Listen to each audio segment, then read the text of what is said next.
It's the Justin Kinner Show, live here on ESPN Dayton, 1410 Wing AM. Tweet the show at 1410 Kinner or give us a call at 457-9464. We now send you to the Wing Studios in Kettering. Here's your host, Justin Kinner.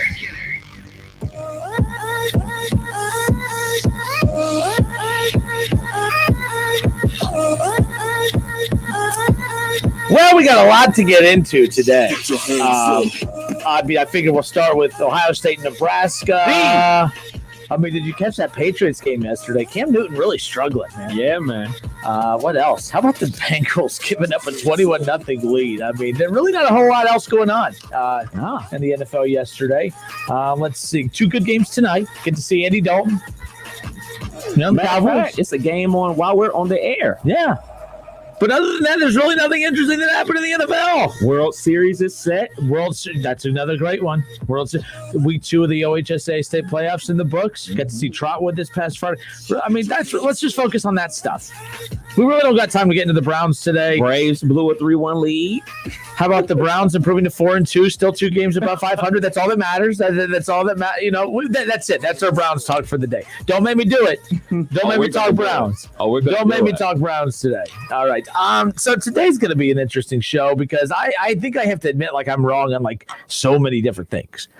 And it involves the Browns for obvious reasons. It definitely involves the freaking Steelers and, maybe the Titans. Maybe the Titans. Just maybe I might remember the Titans and put them in the list of things I might admit that I was wrong too. So that's what we'll open up with. It's the Justin Kinner Show with Kev Nash, and yesterday was the worst Sunday that I can remember in quite some time. In fact, the last time I was this disappointed and this angry on a Sunday, it was probably week 1 of last year when the Titans just literally took it to the Browns, and I'm like, I'm never going to live this down. And I talked so much smack yesterday or last week that I'm like, this is just going to be miserable. And the whole time I was cussing Kev out in my head. I'm watching the Browns and Steelers, and I used every word in the book to Kev. Luckily, he didn't text me at all during the game because I had it all. Non-FCC approved words ready for Kev had he shot me a note during the game. But let's open up with that again. 457-9464. That is the number to call in and join in on the conversation. So much happened in week 6 of the NFL season. Week 6 still not officially wrapped up yet. 2 big games tonight, which we'll talk about. Not really talk about, but we'll highlight them. The Cowboys and the Cardinals. Andy Dalton will make his first start since leaving Cincinnati. He'll start for the Cowboys tonight. They have the Cardinals in town. Dallas now a 1-point favorite. Remember, the Cardinals were a 1-point favorite when we ended the week last week. Cowboys now a 1-point favorite at home. And then you got the Chiefs and the Bills. Kansas City a 5.5-point favorite. The weather is supposed to be a little bit messy tonight, so that could impact the passing game for both teams. So we'll keep an eye on that. But we'll get to the Bengals in a moment. But I can't shy. I just want to rip this Band-Aid off. 38-7 was the final. This Pittsburgh Steelers just absolutely destroyed the Cleveland Browns. And there's one thing that we learned yesterday, and that although the Browns are 4-1 and had one of the best records in the National Football League and one of the best records in the AFC North, that gap that exists between the Steelers, Ravens, and, the Bengals and Browns is still so obvious. Because here's the deal. The Browns had an opportunity yesterday to basically erase what had happened in Baltimore back in week 1. And the reason I say that is because at the time when they got destroyed by the Ravens, I'm like, man, this is going to be a narrative that's going to be hard to shake off. And then all of a sudden they go on this 4-game win streak. They're 4-1. I was like, if they are even competitive with the Steelers, we're going to forget about that shellacking that they took back in week 1 against the Ravens, because that was always the thing to go back to, is the fact that the Browns, that's how they look against a good team. And they have beat 4 very average teams, below average teams for a few of them. But with that being said, they faced a real team yesterday in the Pittsburgh Steelers, and it went downhill. It went downhill in a hurry. And it was the tone was set right off the bat, in which, by the way, I still remember they held Pittsburgh to a field goal right off the bat. And I was like, okay, that's a good start, because I knew that Pittsburgh was going to move the ball between the 20s. I knew they were going to dominate between the 20s because the Browns defense is not that good. It's just not that good. But they do have good secondary guys. I thought Denzel Ward played great at times, but it was just a bad team effort all around for the Cleveland Browns. They held them to a field goal. And then the first passing play, the first drive of the game, a pick six, not just an interception, but a pick six. And I'm watching the energy of the Pittsburgh Steelers, and they're jumping up around. They're jumping up and down. They're leaping all over the place. They're excited. They are talking smack, and they gave Cleveland a dose of their own medicine. But the difference is when you talk smack, you better be able to back it up. And the Cleveland Browns cannot back it up. They did not look confident. They did not look like a team that was ready to roll in to prove that they deserve to be in this conversation. Like, that's the problem I have with yesterday. Yes, this final score. Yes, the way Baker played. Yes, the fact that they absolutely got embarrassed in a game that there were more eyes on that Pittsburgh Steelers-Cleveland Browns game than any Pittsburgh-Cleveland Browns game in recent history. There were a lot of eyes on that matchup. And a lot of eyes were to tune in to see if the Browns were for real. And a lot of eyes were tuning in hoping that the result was what it ended up being. And that was a total shellacking of the Cleveland Browns and Baker Mayfield. So, and already a great rhyme here. I mean, we're getting great comments already. Trey Green says, Baker, the interception maker. So, I mean, thanks, Trey, for that. I mean, that was, I can't argue that right now. I mean, I got nothing. I got nothing. I can't defend anything. But Cleveland disappointed me yesterday and a lot of Browns fans because at the end of the day, this was a situation where they had a chance to prove themselves, and all they did was prove that even at 4-1, they are still the Cleveland Browns. Even at 4-1, they are not the Pittsburgh Steelers, not even in the same ballpark. I even said they lose 31-28 or 45-42 or 41-38. They lose by a field goal or a touchdown, a late touchdown. They still got the respect of everyone in the National Football League at that point. They would have everyone's attention. I think they were on the brink of having everyone's attention after the 4-1 start. Yes. Now I think they lost that attention. And now it's up to Kevin Stefanski. Now it's up to Baker Mayfield. Now it's up to OBJ and Jarvis and the leaders in that locker room. And I am hesitant to call those guys all leaders, but they are the main cogs in that locker room and that wheel of what is supposed to be success. It's up to them to pick up where they go from here. They're lucky they have the Bengals coming up. They're lucky that they have a bad team coming up that they can at least take out some of their anger on, because at the end of the day, this is something that can spiral. Yeah. And if you go and lay an egg against Cincinnati, that's another problem. That could be another huge issue, but I don't anticipate that happening. But yesterday, I started thinking about who's to blame for this. Who is to blame for this entire situation yesterday? Because that's what we do. We play the blame game. And for one, I will say this, because I do talk a lot of smack, and I think that you will believe me when I say this, Kev. I've had Pittsburgh in my top 5 for weeks now, to be fair. Yes. They're that good. They really are that good. Pittsburgh is that good. Cleveland is not that good. No matter how many, and folks just hear me, no matter how many times Kenner tries to tell you the Browns are legit, my definition of legit is a lot different than most, okay? The Browns are legit for Browns standards. Like, they're, you know what I mean? Like, they're pretty good for a Browns team, but they are nowhere close to Pittsburgh. Holy smokes, man. That defense. And that defense is what kept them at 8-8 despite the, stand-up comedy act that was Mason Rudolph at quarterback last year. That defense is for real. Claypool, big fan of his, as much as it pains me. Big fan of his. And he keeps developing into a star. That's what's allowing Juju Smith-Schuster to still have a very good year, because as we've talked about, I think he's one of the top number 2 receivers in the league. And if Claypool takes over that role as the number 1 receiver, Juju Smith-Schuster then becomes very comfortable at his role, which is the number 2. And then Pittsburgh offense, look out. James Conner, still think they can upgrade at running back, but he's a 1,000-yard back guy. And it's not like they are a team that's relying on him to be the main point of that offense. They just need a steady run game, and they have it. So I say all that to say, hey, I'm giving Pittsburgh credit. I'm not taking anything away from them. So when I tell you who I blame for yesterday, it's not taking anything away from Pittsburgh. I think the result would have still been the same, but I don't think it would have been as drastically different. The Cleveland Browns had an opportunity yesterday to do the right thing, and the right thing was to not start Baker Mayfield. Not because of what ultimately happened. All week, he's had that rib injury. I'm not making excuses. Hear me out. Mm-hmm. All week, the rib injuries are real for quarterbacks especially. I mean, Baker, the thing for Baker is his entire presence on the field. Everything has to be perfect. Everything has to go perfect. The defense has to play you could say that about any quarterback, but for Baker, the margin for error for him is so slim. There's a reason that whole time that they went 4-1, he only threw 2 interceptions during that stretch. And then you see when he does start, just handing the ball off left and right, or, throwing interceptions left and right, he's a completely different team, or the Browns become a completely different team. But Kevin Stefanski knew that the margin for error with that offense is so slim, that everything has to go just right, that everything has to be just perfect for them to be just good enough to win football games. And you knew Baker was hurt all week. And you knew Baker wasn't healthy going into that game. He was cleared by doctors to play, but, I mean, he was extra padded up. He was taking injections before the game. He was not 100%. So in a must-win game, as much as I love Kevin Stefanski, and I'm not blaming him and saying that he's the reason why this Browns team is not that good, I'm just saying he made a mistake yesterday by starting Baker Mayfield. They knew how important that Browns game was yesterday against Pittsburgh. Maybe not even necessarily from trying to get a win standpoint, but from not getting the crap beat out of you. How about that?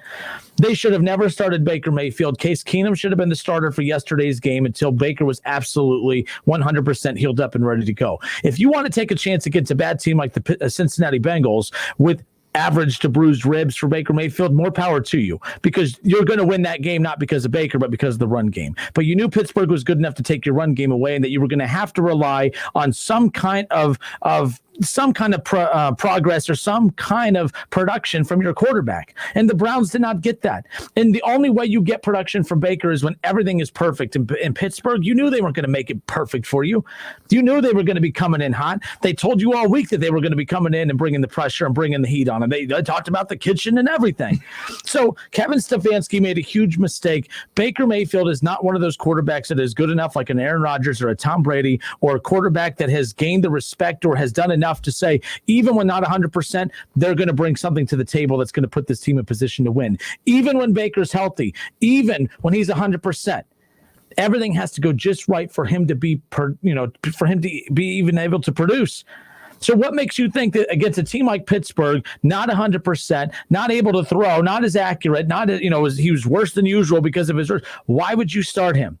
I'm not saying that's the only reason they lost, but the tone set, like Baker was not his typical Baker self, because he wasn't Baker Mayfield yesterday. And I'm not saying that he's this great guy, any other great quarterback any other day, but everything has to be just perfect for him. And it wasn't perfect even heading into the matchup with those ribs. He should have not started. It's not like a situation in Pittsburgh where you need to force Big Ben to play because you have Mason Rudolph behind you. You have Case Keenum, who honestly, when Baker, you can't really tell the difference between the two. Case Keenum has maybe a bigger arm that can maybe make some more plays in this offense. The Browns screwed up. Baker should not have started. He should not have played yesterday. They should have just said, listen, we know that you're probably capable of going, but we need to make sure that we get this game.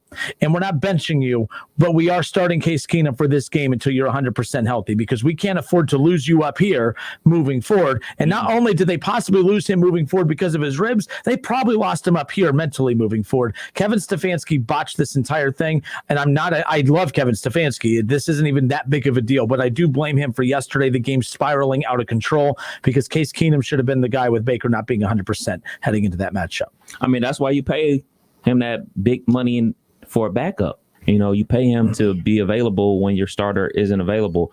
But we said this on Friday. There was no way in the world Baker was missing this game. We came out with the whole line of mama didn't raise a sissy and all that type of stuff. We know Baker's tough. We know that. Like, physically, he's tough. He's going to give it a shot. But ultimately, the thing is, man, he's a game manager. And I know people will go back to, well, man, look what he did as a rookie. Look what he did as a rookie. And I'll say, look what RG3 did as a rookie. Once these teams and these professional coaches get tape on you to know what you like to do, what you don't like to do, more importantly, they're going to force you to do what you don't like to do. And they force Baker to read the defense. And that's something he doesn't want to do. He wants to go 1, 2, if 1 ain't open and 2 ain't open, he's going to throw it up for grabs. And, the first interception that Minkah Fitzpatrick had for the pick 6, the wife and I just walked in the door. Like, we went to Bob Evans to grab some breakfast and everything, a late start to our day. And we just walked through the door. So we missed the open the drive for the Steelers, holding us to a field goal and everything like that. And, we get there, we get our food, we're sitting down, we're house divided. I'm a Steelers fan. She's a Browns fan. And he threw that pick 6. She grabbed the food, went to the bedroom. Didn't see her until like 4:30. That's how it went. Now, that one was bad, but I mean, caliber defense of the Pittsburgh Steelers and a free safety like Minkah Fitzpatrick is going to make plays on the ball. He was playing buzz coverage. He buzzed underneath it. He picked it, pick six. It happens. Shoot, Aaron Rodgers threw pick six yesterday. It happens. But the interception that people should be more upset with is the second pass. He literally threw it up for grabs. That was unacceptable. The first one, hey, man, things happen, man. You're playing up against a great defense. Well, when you throw it up for grabs with 3 Pittsburgh Steelers around 1 receiver, that's what's going to happen.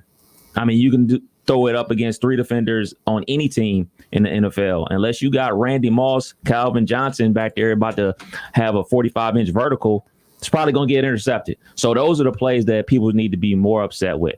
Also, you know, the second rollout, and we talked about this on Friday, he's not going to be able to roll out the pocket on teams like the Pittsburgh Steelers and the Ravens and cut the field in half because of the edge rushers like Watt and Bud Dupree. And when they smacked Baker on that second rollout, and it was only, at that time, it was only 17-0. I was like, that's game, because he's not going to step up in the pocket no more. He's hurt. I'm not going to call him scared, but he's hurt. He's banged up. He's not, all that adrenaline to get ready for the game is gone. It got knocked out of him. A quarterback like him has to stand tall in the pocket, a la Drew Brees. Drew Brees and him are the same height. Him and Russell Wilson are the same height. You have to stand in the pocket and be brave. But once you get rocked like that, after your ribs are already rocked the week before by the Colts, you get tentative. You start hesitating. You get happy feet. And that's what happened to Baker Mayfield yesterday. All right, 457-9464. Browns fans, I want to hear from you. The Facebook feed, everyone who's commented in, we're going to get to your responses when we come back, because a lot of good ones here. I'm seeing a lot of, Baker, that was his last snap as a Brown. I mean, there's a lot of overreaction, but a lot of very deserving criticism of Baker Mayfield and the Cleveland Browns. And folks, me bringing up the rib injury, that's not an excuse. That was, that's not the excuse for yesterday. That was the reality of yesterday. Those ribs were a problem. And someone said, well, why wasn't I calling for him to not start on Friday? Last report we saw was that he was 100% cleared and ready to go. And then we hear in pregame yesterday that there were still doubts that he was even able to go, that he was still not completely healthy, that he was, taking those, a lot of painkillers, taking shots to be able to be ready to go yesterday at a completely different, little body, wrap to be able to protect those ribs. Trust me, folks, that's not an excuse. That's the reality of it. And I'm not defending Baker. What I was said at the beginning was Baker's question, even when he's 100% healthy, he's erratic. You're concerned about him already when he's 100% healthy, but when he's not healthy, he's not one of those you can give the benefit of the doubt to and say, can he overcome it? Because you ask that question when he's healthy. Mm-hmm. And when he's not healthy, now that's even more of a, so Kevin Stefanski should have pulled the plug on him on Friday and say, look, it's nothing personal. We just can't take any chances. This is a big game coming up on Sunday for both teams. It was a big game for both teams. Because I said last week, Steelers, you don't want to lose to Cleveland, because Cleveland, there still is that aura about them that it's embarrassing when you lose to Cleveland. Bottom line. And Pittsburgh needed to prove that they are one of the top teams in the NFL. And they definitely did that yesterday. Cleveland needed a win, yes, but I thought that Cleveland can lose yesterday in a close one, and we still looked at them and say, okay, they're for real. Right, Kev? If they lose 31-28 yesterday, we're still talking about Cleveland. Yeah. Oh, they're for real. We're not doing that today, because the only 2 elite teams that they've played, which the reason that matters is because that's who you run into come playoff time. Right. If the Browns make the playoffs, that's how they're going to exit the first round. Yeah, because there's only one bye this year. Well, going forward in the NFL. That's how you're exiting the playoffs if you're the Browns. So the caliber of teams that, we all think that KC is going to be there. Basically, it's up for grabs. It's KC, it's the Titans, it's the Steelers, it's the Ravens trying to get that first round bye. But think about the teams that aren't going to get that first round bye. One of those teams isn't going to get a first round bye. So potentially you could be playing one of those teams in the first round of the playoffs. All right, 457-9464. Browns fans, load up the phone lines. We'll get back to your responses when we come back. Don't go anywhere. More of the Justin Kinner Show with Kev Nash when we come back. It's the Justin Kinner Show with Kev Nash. Trick or treat. Right here on 1410 ESPN Radio. ESPN 1410 Wing AM weather. This afternoon will be cloudy with showers, a high near 53. Tonight, showers continue with a low around 48. And tomorrow will be cloudy with a chance of showers, a high near 63. I'm Pete Spivak for 1410 ESPN Radio. The Advantage program from Stevenson Service Experts takes the stress out of maintaining your home comfort system. Pay no money down, one low monthly rate, and nothing for maintenance and repairs. The Advantage program from Stevenson Service Experts. Learn more at 866-EXPERTS or StevensonHVAC.com. See website for license details. Beware, the forces of hail will rain down upon you. What the hail? Storms, the threat of eternal hail. Who the hell was that, honey? Hail if I know. What the hell did he want? He was hail concerned about us getting a roof inspection. Hell of a way to tell you about it. Lance Roofing and Siding is your local expert in everything hail can damage on your home. Have unsightly hail damage? Visit us at lanceroofing.com to schedule your appointment today. When you're stressed, you just don't feel like yourself. New Natrol Relaxia, a full line of drug-free supplements to help you manage occasional stress and anxiety. A special blend of herbals keeps you feeling calm and balanced throughout the day. Because when there's less stress, there's more you. Try new Natrol Relaxia. Learn more at relaxiamood.com. These statements have not been evaluated by the Food and Drug Administration. This product is not intended to diagnose, treat, cure, or prevent any disease. Walgreens has always been there to help make your healthcare easier. From making sure you have the prescriptions you need to answering any questions you have about them. Now, the question is whether you have the right Medicare plan. And we're here to help make that easier too. Walgreens can save you money and peace of mind with copays as low as $0. Visit walgreens.com/Medicare today to see how.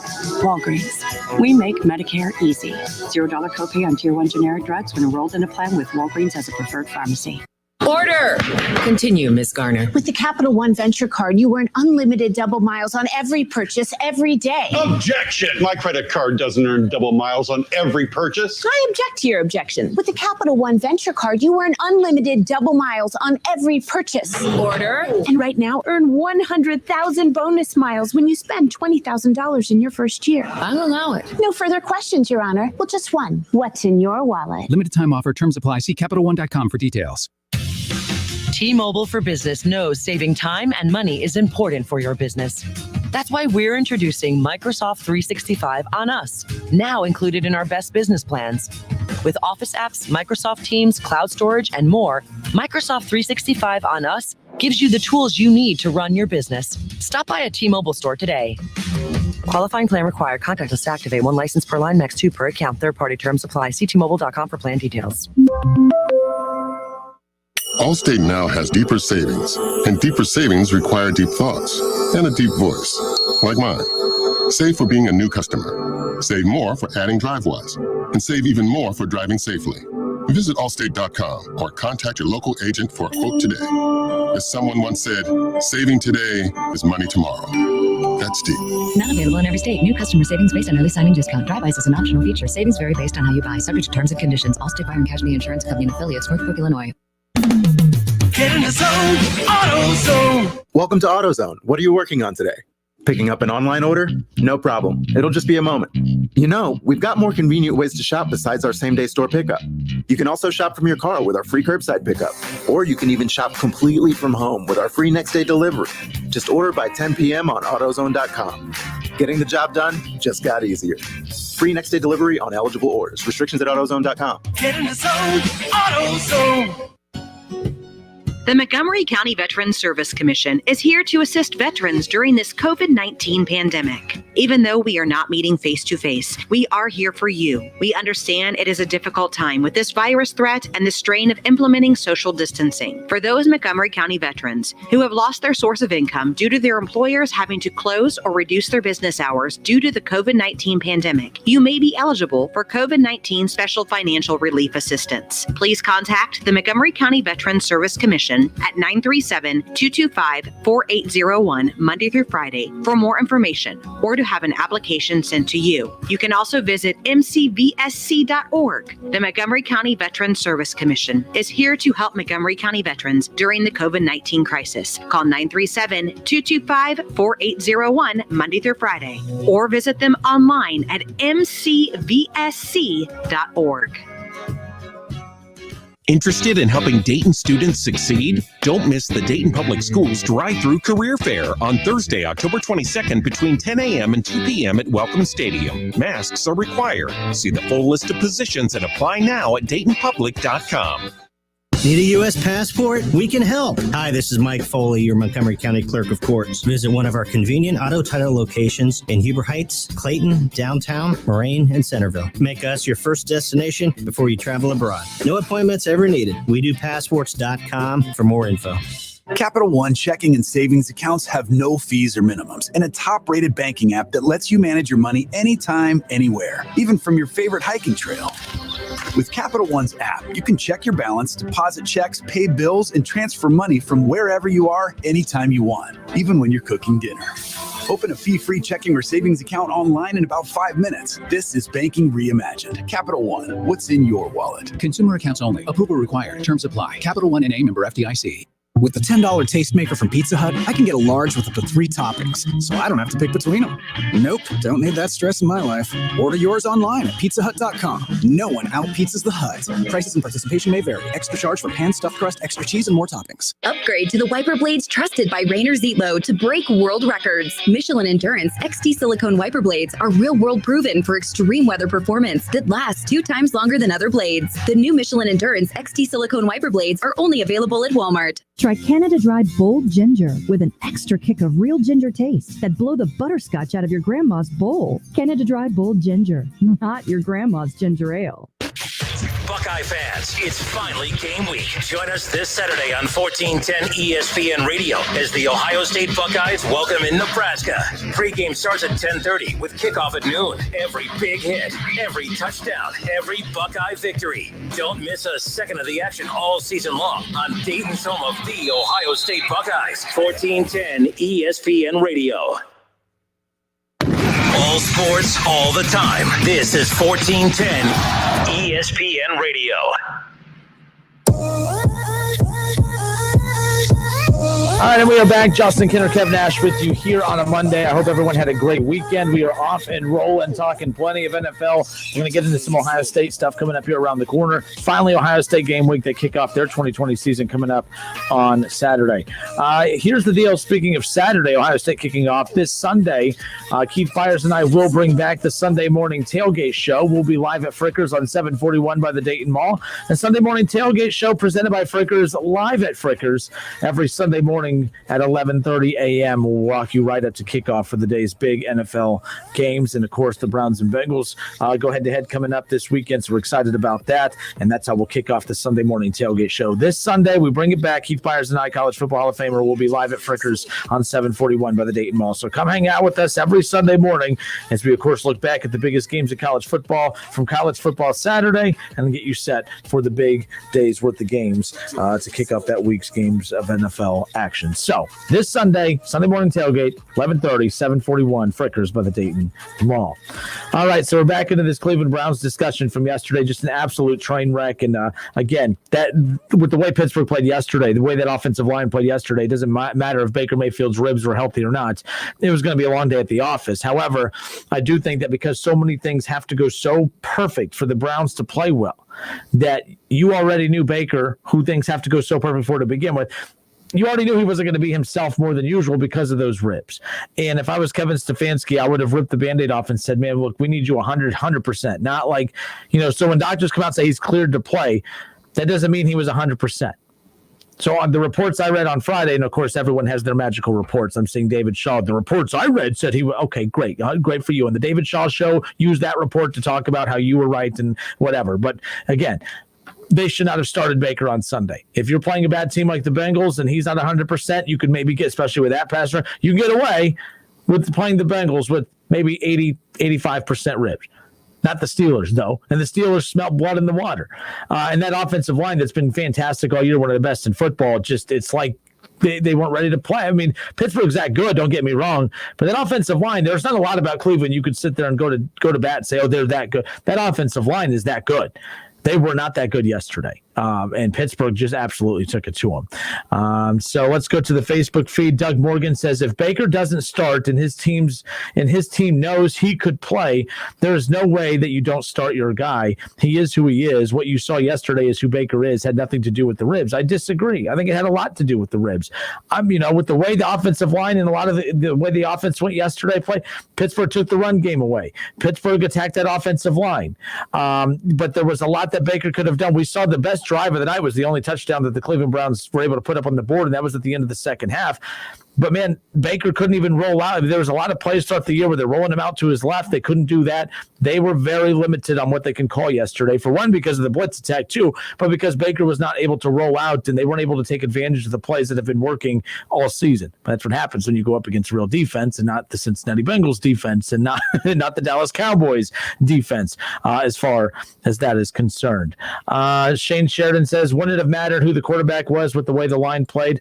That's why I touched on that too, saying absolutely. I mean, it wasn't just one particular thing, but I do wonder if the rest of the team have sensed, oh man, we don't got a chance today if Baker's not 100% and not able to do what we need him to do. Again, we're not asking him to be Tom Brady, but they definitely need him to be mistake-free, and he was not mistake. I mean, he wanted to get rid of that ball from the very beginning. He didn't want them ribs hit. He did not want to get hit. And for anyone out there to question his toughness, the guy's not afraid of getting hit. He steps up. He is one. In fact, his biggest strength is his biggest weakness. He lives in that pocket. He doesn't like to leave the pocket. He gets ripped for staying in the pocket too long and not trying to extend plays, Kev. Like you get mad all the time. You talk about how he holds onto the ball too long. The guy's tough. He's not afraid to get hit. You know when you're afraid to get hit? When you already have damaged inventory, and he did this past Sunday. Yeah, and the ribs was tender, and Pittsburgh put it on him. I got a clip of one of the hits that Bud Dupree laid on him, man. And after that, it was Rap City, man. And, I know we're going to touch on OBJ a little bit later on, man, but I want to go out there and say it from the jump. I had absolutely nothing wrong with OBJ's quote unquote attitude on the sidelines.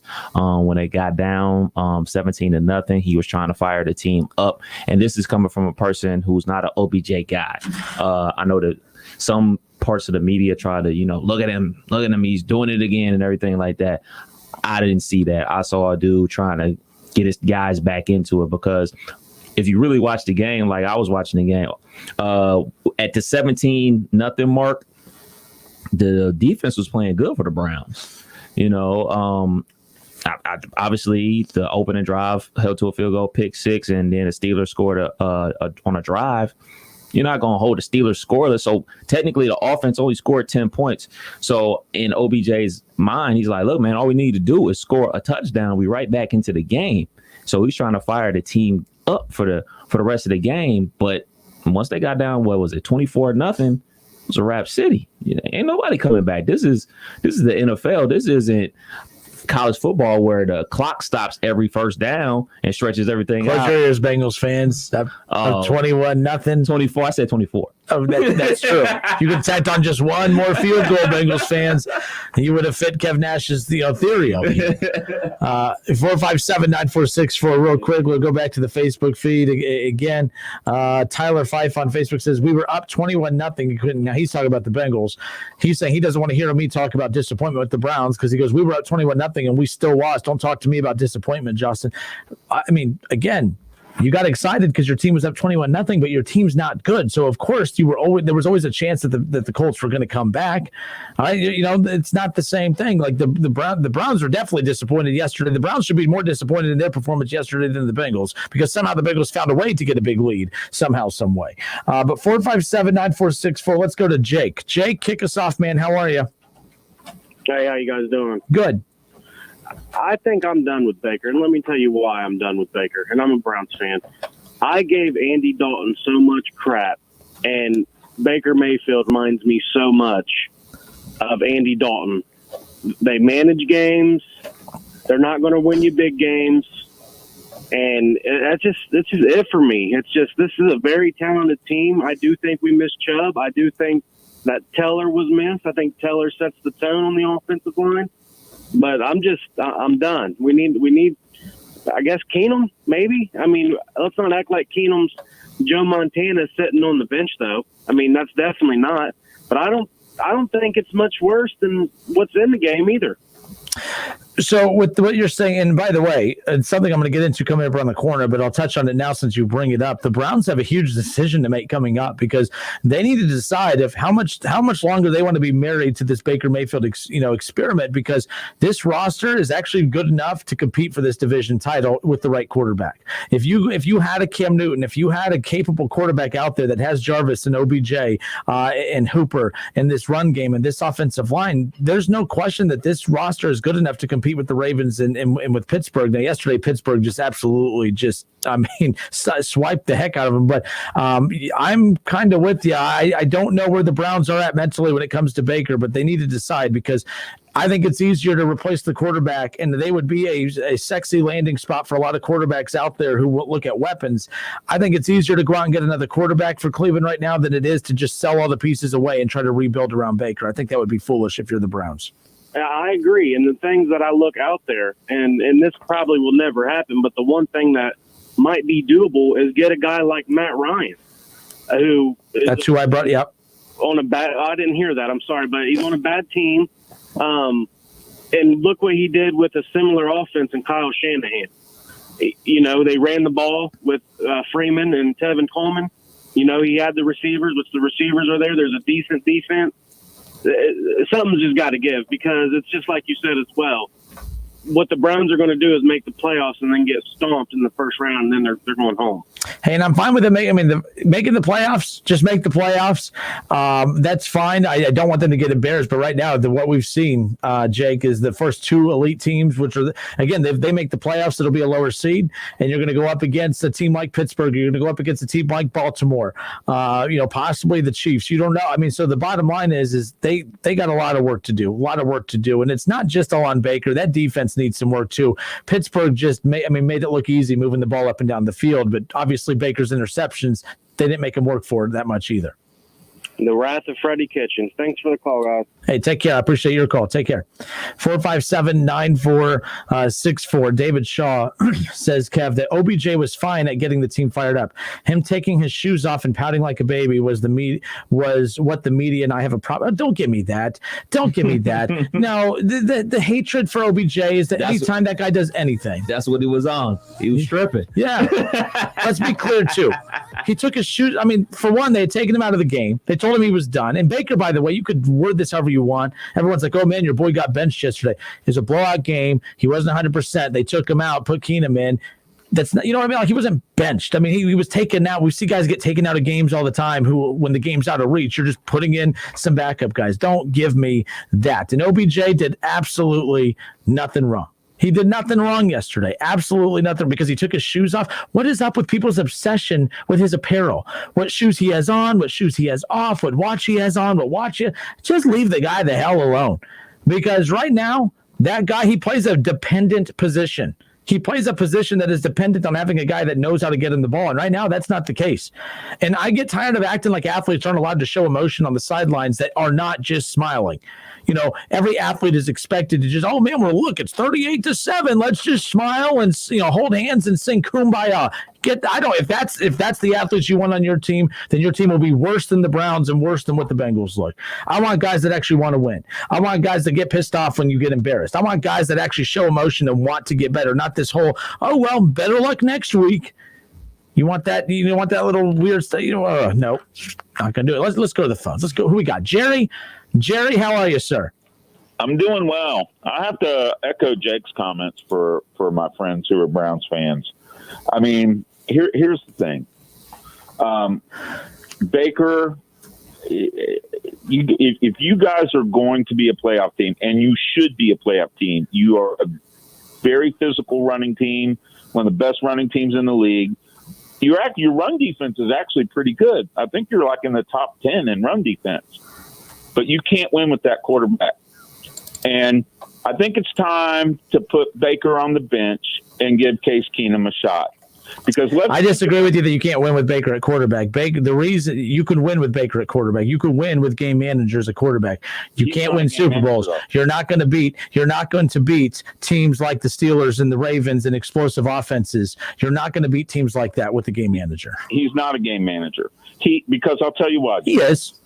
He wasn't. Even you said it when you called in last week, but he can't read defenses, and he can't throw outside the numbers so accurately.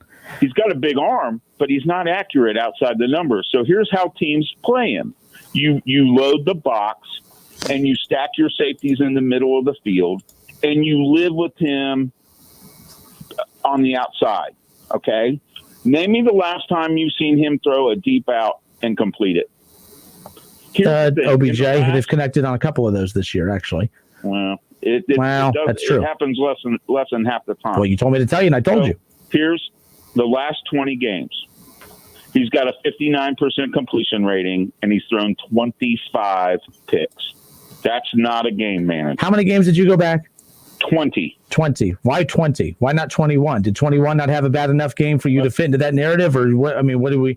I mean, because all I care about is how he looks this season under Kevin Stefanski.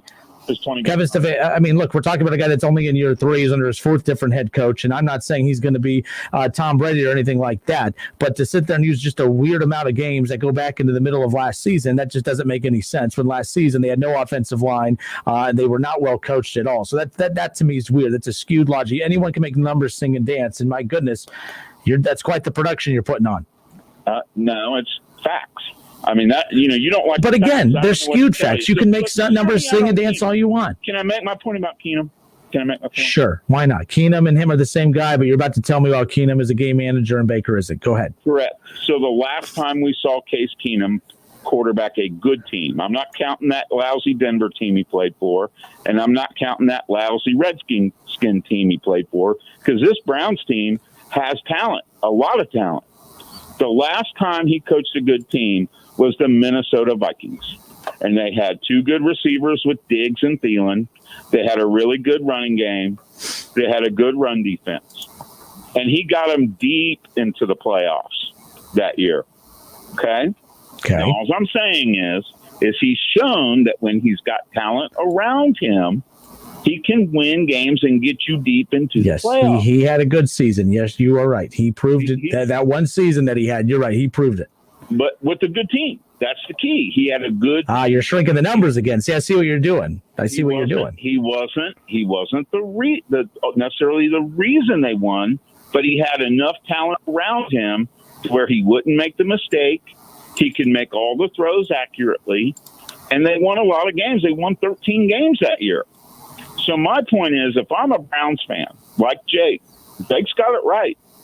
If you're going to do anything this year, make the playoffs, win maybe 9-10 games, you got to be able to threaten all areas of the field. Baker can't do it accurately. They were 4-1 with Baker moving the ball just fine. So against two. Really, Ron? Sorry, you're acting like Ron. Jerry. What do you mean against who? It doesn't matter against who. Pittsburgh just played a bunch of against who's, and they looked pretty good yesterday. By the way, did you notice how many times T.J. Watt was seemingly knew the snap count better than the offensive line? Mm-hmm. Because again, Baker wasn't varying anything up. Or because there's not a lot of fans and it's easier to, the defense has a little bit more of an advantage. I read an article about that yesterday, actually talking about how the defenses, really have had a little bit of an advantage there, despite there being such a high scoring total in the NFL. That defenses have said it's actually easier to play in these empty stadiums to give them advantages for jumps on the count like that. But yeah, I see what you're saying. And like Kev Nash pointed out, he can't read, if his first read isn't there, mm-hmm. it's trouble. Okay. He's got trouble. Look, Justin, take all of last year. If you don't want to take the last 20 games, take all of last year and this year. Freddie Kitchens, bad offensive line. Okay. How many picks has he thrown? Bad defense. He throws a lot of interceptions. I'm not sitting there saying he doesn't. How can he be a game manager if you throw a lot of picks? That's not what a game manager does. Kev, is he a game manager? Definitely a game manager. Thank you, Jerry. Well, you guys, I hope you do keep him in there as a game manager. Please keep him in there at least 2 more weeks. At least 2 more weeks. Okay, and then you'll catch on, and then you'll be screaming for Keenum in 2 weeks. Remember, I'm the guy who told you. You asked the question. Oh, yeah. Jerry, he's all about the hot takes. He likes to point out that the guy with all the interceptions isn't good, and he likes to point out that the Lakers who get LeBron James are title favorites. You're all about the hot takes. You see things that no one else sees coming. You asked the question.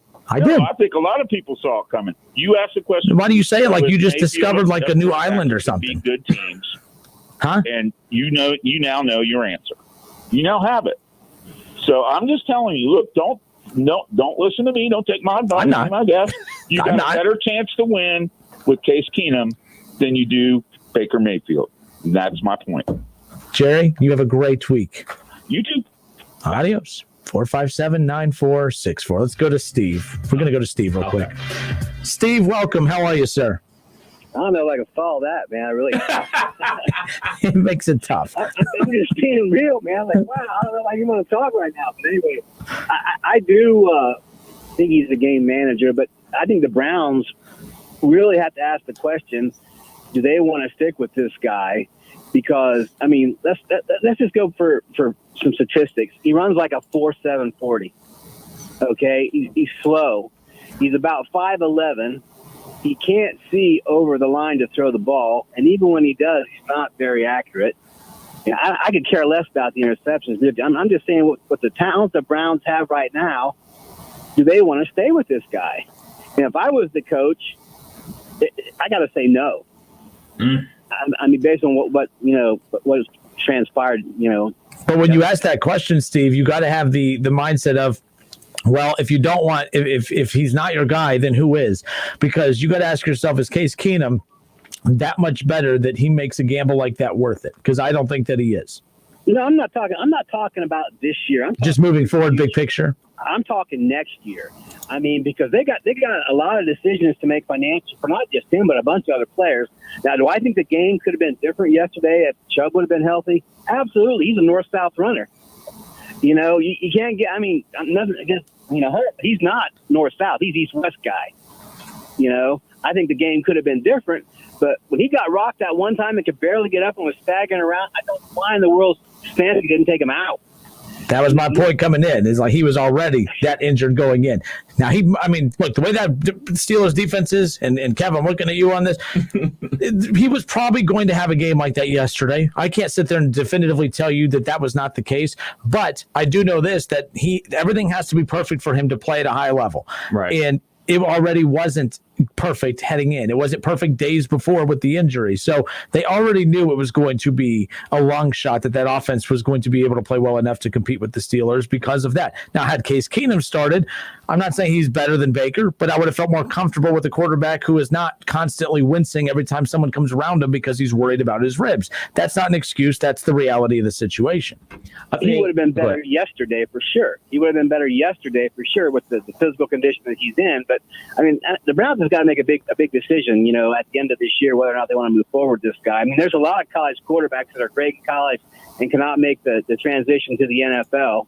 And I think actually after this, seeing 3 years of him, I think the defenses do have him figured out, and I think that they have figured a way to limit him totally. But on a higher note, my Fish did win yesterday, which is a good thing, and the Tua experiment has started, so we'll see if he starts next week. Second place in the AFC East. Hey, I picked him to finish second in the division. So we'll see if that comes to pass. But good show, guys. You all take care. All right. Hey, thanks, Steve. You take care. I appreciate the comment. Appreciate it. All right, 457-9464. Your reaction. The Browns lose yesterday. Baker atrocious. Browns looked awful. I mean, they're 4-2, and they're going to be 5-2 after this weekend because they got Cincinnati. I could think of no better team to have coming up after a beatdown like that. I mean, Cincinnati's the perfect team to have on your schedule as far as that's concerned after a Steelers matchup. So I will say this, though. Everyone was waiting for that type of game from Baker because Baker was pissing people off all year because he wasn't playing great, but he was top 10 in QBR. He wasn't making mistakes. He was playing pretty good. And it wasn't good enough for people to jump for joy, but it wasn't bad enough for the haters who are filling up the Facebook feed right now to they've been waiting for this, folks. It took you 6 weeks to finally get to experience this on the show today. It took Baker 6 weeks to give you what you wanted, which was a game that you could just literally carve him up. It took a month and a half. It took a month and a half for Baker haters to get this opportunity. Enjoy it. I hope you're having fun. It's adorable. Oh, I told you Baker was bad. I've been waiting 6 weeks to tell you this. Okay.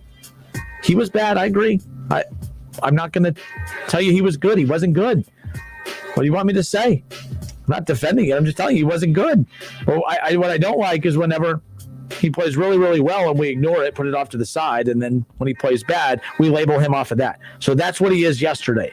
But we've seen more good games than bad games from him this year, and we ignore those. But yesterday, that's who he is. Bruised ribs, banged up, offensive line played like crap. He's running for his life. Tom Brady wasn't going to play well against that Steelers team yesterday with the way that offensive line played as well. And trust me, Bengals fans, if there's anyone out there that knows how bad a quarterback can look with the bad offensive line, you should know. You should know. You should know. Schrody, I'm purposely ignoring you because you could stop. You could be nice to me now because Titans are good.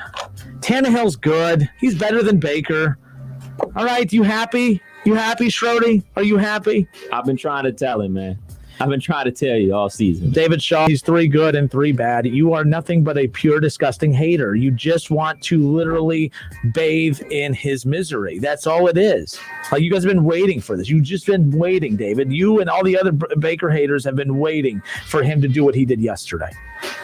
And then next week, when he throws for 250 plus yards and he'll have 2 touchdowns and he'll be back to his game managing self, no one will have anything to say other tthan, oh yeah, but how did he look last week? We'll keep playing that game all year. But they were 4-1 yesterday, 4-2 heading in, or 4-2 now. They're 4-2, still 2 games above 500. But yes, I want to keep hearing from the fans of the 1-4-1 team. Yeah, let's keep going there and then bash Baker with that. We'll be back in a moment. Don't go anywhere.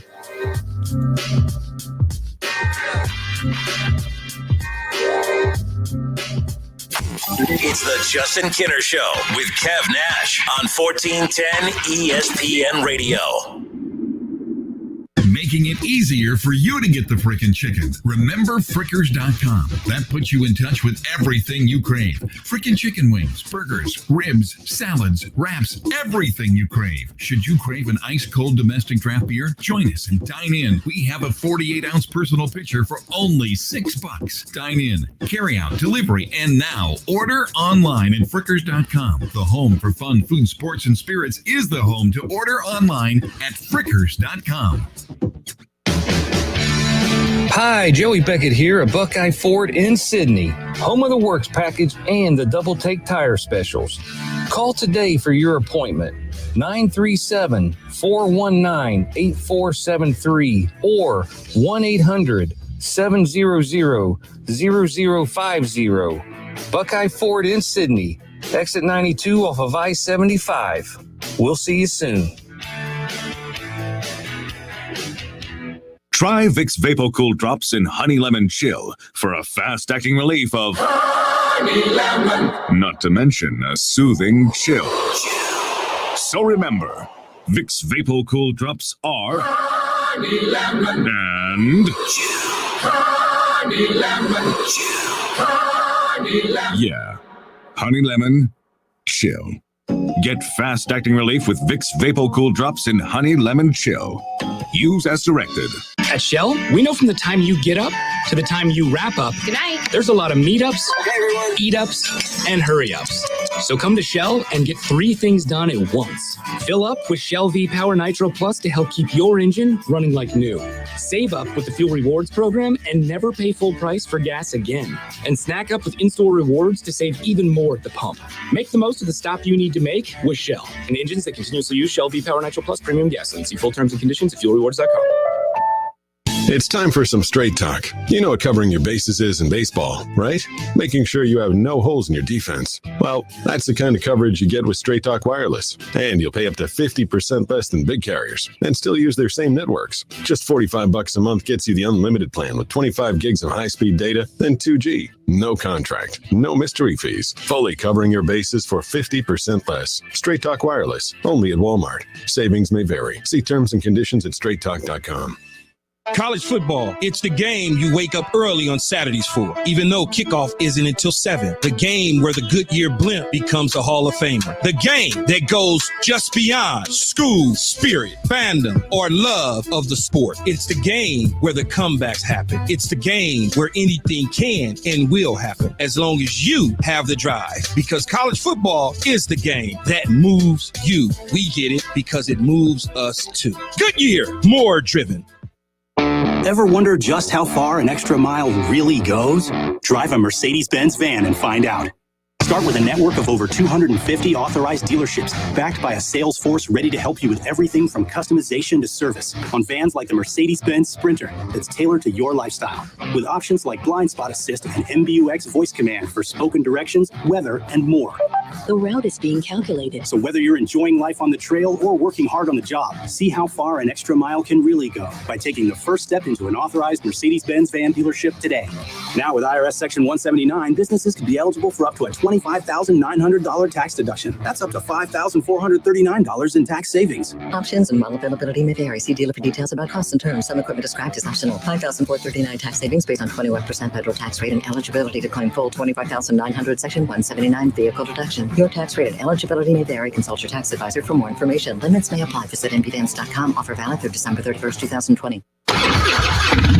This is the sound of a popular American motorcycle. It's the sound of freedom, the open road, really good times. And this is what it sounds like with a drunk guy in it. How do you like the sound of that? Cops are cracking down on drunk motorcycle riders. If you ride drunk, you will get caught and you will get arrested. Drunk riding, over the limit, under arrest. Paid for by the U.S. Department of Transportation. I'm attorney David Brannon, and I'm running for Montgomery County Probate Court Judge on November 3rd. If you ever get married, claim an inheritance, or care for aging parents, you may find yourself in need of the probate court.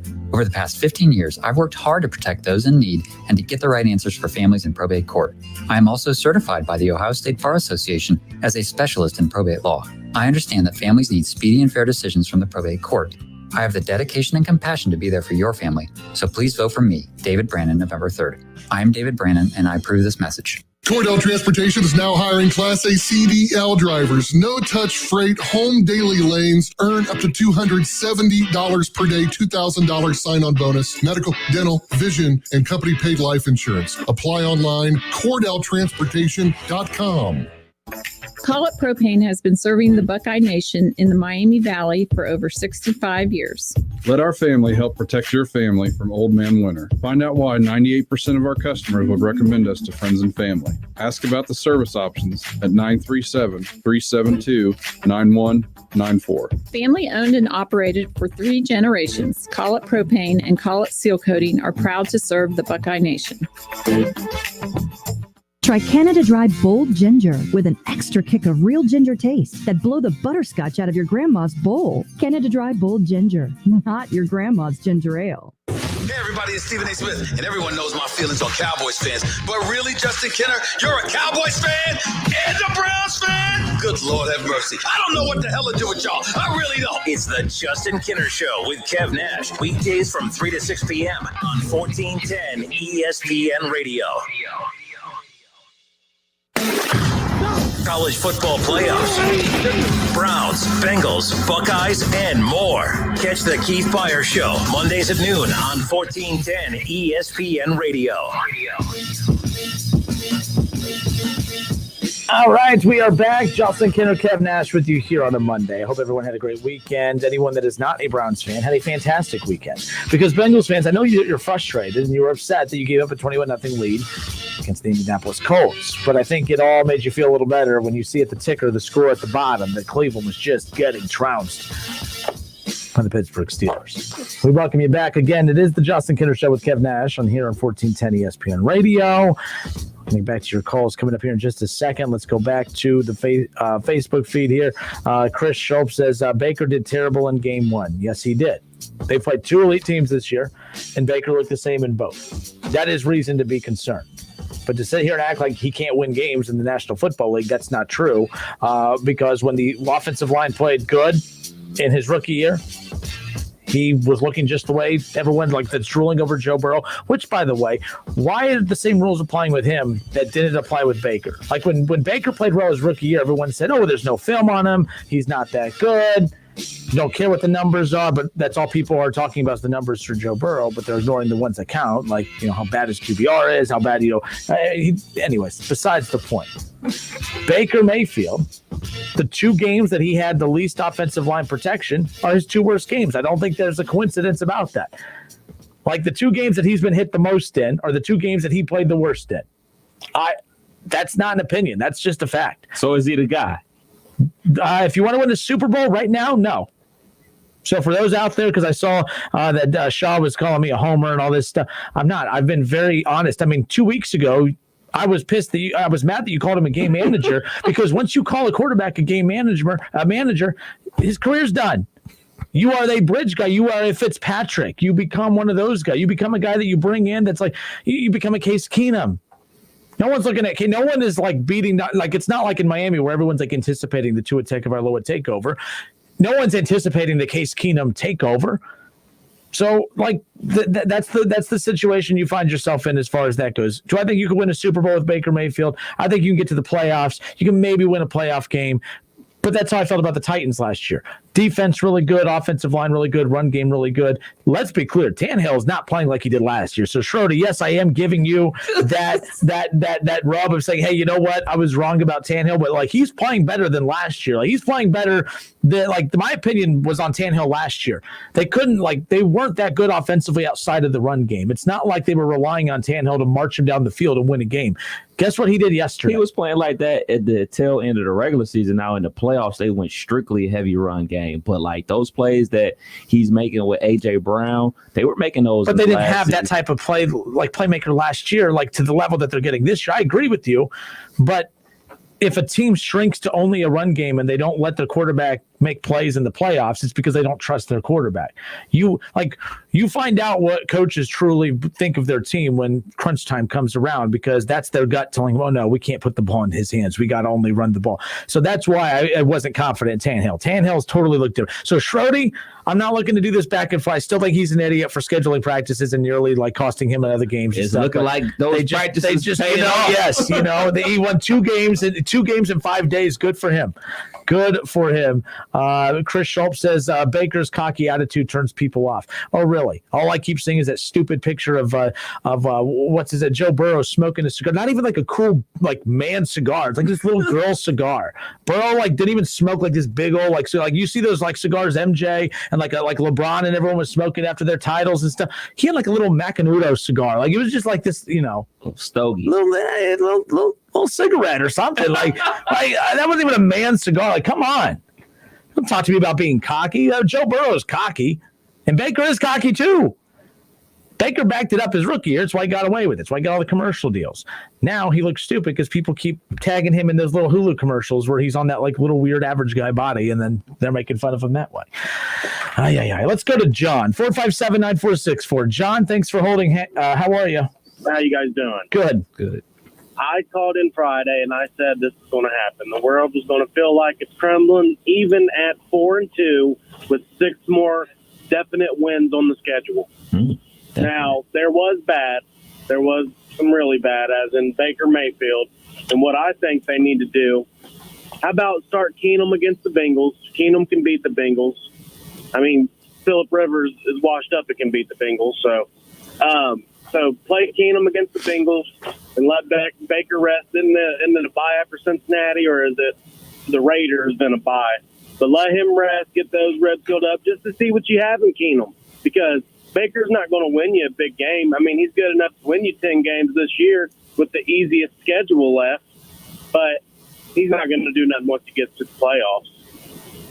Well, I mean, look, and by the way, that's not a terrible idea about if you're going to give a guy off, you might as well do it against a team like the Bengals, who you can go in there and get a win against. They've already got a win over them. So I'm not totally against that. But if Baker's ready to go, I think you can take a chance with letting him play, because he's not going to face nearly the type of pressure against Cincinnati that he did against Pittsburgh. But I know what you're saying too, especially with the Raiders around the corner, defense pretty good. You want to look out for that to make sure that he's healthy and ready to go. But I don't think that they are there yet. We'll see what that happens. But look, it's hard to win games in the National Football League, even against the bad teams. I mean, we're starting to see the teams that were really bad early are starting to look a little bit better. The Raiders, they don't look too bad. The Eagles, I mean, they've been hanging. They were right there with the Ravens. I mean, the teams that have been bad have slightly improved over the last couple of weeks. Like, we don't know who's who yet, and that's one thing to figure out. It doesn't mean Cleveland's that good, but I also don't think teams like the Eagles and others are that bad, and we're going to find that out here in the coming weeks. And Justin, since the Bengals fans are talking and they're all excited about the Browns losing, what is the hype around Joe Burrow? Don't get me wrong. If you tell me Joe Burrow can be good, I agree. Does Joe Burrow have a line? No, he don't. But he has done nothing to impress me this year. I mean, he gets to go march down the field against the Colts and make a game-winning drive, and he throws a pick right to the Colts player. So I don't know what the hype is around that guy. Can he be good? Yes. Is he the franchise? Probably so. But he has done nothing up to this point to make me say, wow. I mean, I wouldn't word it that drastically and that aggressively, but I'm with you. I think a lot of it is overhype because, when you want to talk about, how good a rookie quarterback looks early on, it's like, well, okay, but you got to – I'm not saying wins and losses are everything, but he's not leading you to wins. He's not – I mean, how many one-possession games have they lost? He's had multiple one-possession opportunities to lead a team down the field to get a win, and he hasn't been able to do that. So that's why I'm with you on that as far as that goes. But look, we've seen guys who have really good numbers their rookie year, and then they kind of plummet their second year. So I'll judge him more next year. But I think a lot of the overhype with Joe Burrow right now is the fact that, hey, Bengals fans, they just needed that jolt of excitement. And unfortunately, their organization put no money in that offensive line. And of course, the Bengals are the one team that could find a way to suck the energy out of their fan base after going to get a quarterback like Joe Burrow. Hey, thanks for taking my call, guys. John, take care, man. Appreciate it. All right, let's go on to Matt. Matt, you're up, man. How are you? Hey. Matt, you there? Yeah, I'm here. Can you hear me? There we go. Got you now. Sorry. What's up, man? Hey, I think, honestly, this game is more indicative of the difference between the Steelers organization and the Browns organization as a whole. You don't see the Steelers looking for guys to save their franchise. There's a lot of stability there. When they go to the draft, they draft the best player available, and they plug them in. Nobody's expected to be the savior. Everybody plays their role, and they know their role really well because of the stability. The Browns, it changes every year. Different coaches, different systems. I don't know how you can expect Baker Mayfield to be successful after having 4 coaches in 3 years. And so I want to think that Baker can be good because I'm a Browns fan, but I just don't know. I have no clue because there's no real way to judge how good he is based off the fact there's no stability. Yeah, and see, the front office invested a lot of money into OBJ, invested a lot of money into a lot of pieces in Hooper and others. So this team is in a win now mode. Like, they want to win now. So they are not going so if you fast forward to this offseason, even if they make the playoffs, they're going to make the playoffs, and it's going to still feel flawed because I don't think they're going to be sold on Baker. And the reason they won't feel sold on Baker is because he's not to where they want him to be right now to lead them to the playoffs or deep playoff runs. They have the talent to win now, so that might skew their decision making. Instead of saying, okay, we need to really work with Baker and give him some stability, because as you talked about, 4th different head coach in basically 2.5 years at this point, there's a lot working against Baker. But again, there comes a certain point where you got to stop with the excuses and say he has to make do with what he has. I can't feel sorry for Baker when you have the offensive line you do, when you have the weapons he does, when he has the run game he does. He needs to start carrying his end of this of the weight here, because what he showed his rookie year is that he was a playmaker, and the last time I seen him be a playmaker was his rookie year, and that's the unfortunate part. Exactly, and like what you were talking about earlier when you said that they should have sat him because of him being beat up and. You can't lose him in the head aspect.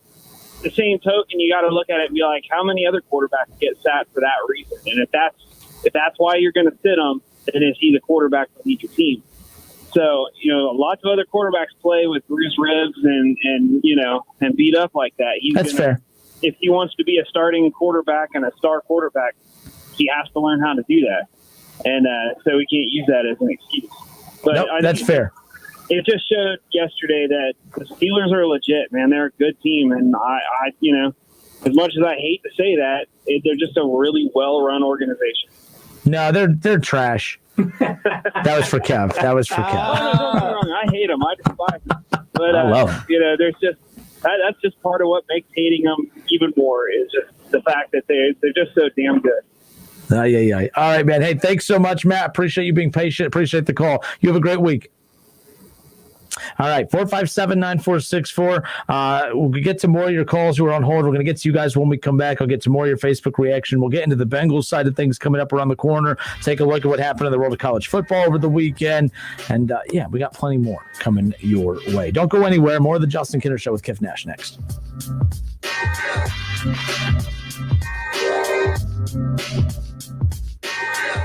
Oh, look, it's the Justin Kinner Show with Kev Nash. We've been expecting you. Right here on 1410 ESPN Radio. Fall is all about feel-good food and family. This fall, get a home-style meal on the go that everyone will love. Stop by Lee's Famous Recipe Chicken for a 12-piece spicy bonus box for only $23.99. Homestyle can happen anywhere with 12 mixed pieces of Lee's Spicy Classic Chicken, a large mashed potatoes and gravy, and a large coleslaw, all at a great price. Get a homestyle meal made easy with our 12-piece spicy bonus box for only $23.99. Only at Lee's, famous for chicken. Fall is in the air. Fall projects are on the list, and the Home Depot is ready with more ways than ever to help. Use our mobile app to search, shop, and save. Choose flexible delivery options that bring everything you need right to your door. And if you need tools for a project, but not forever, you can rent them. You won't find a better toolbox anywhere else. Take on fall and fall projects now at the Home Depot. How doers get more done.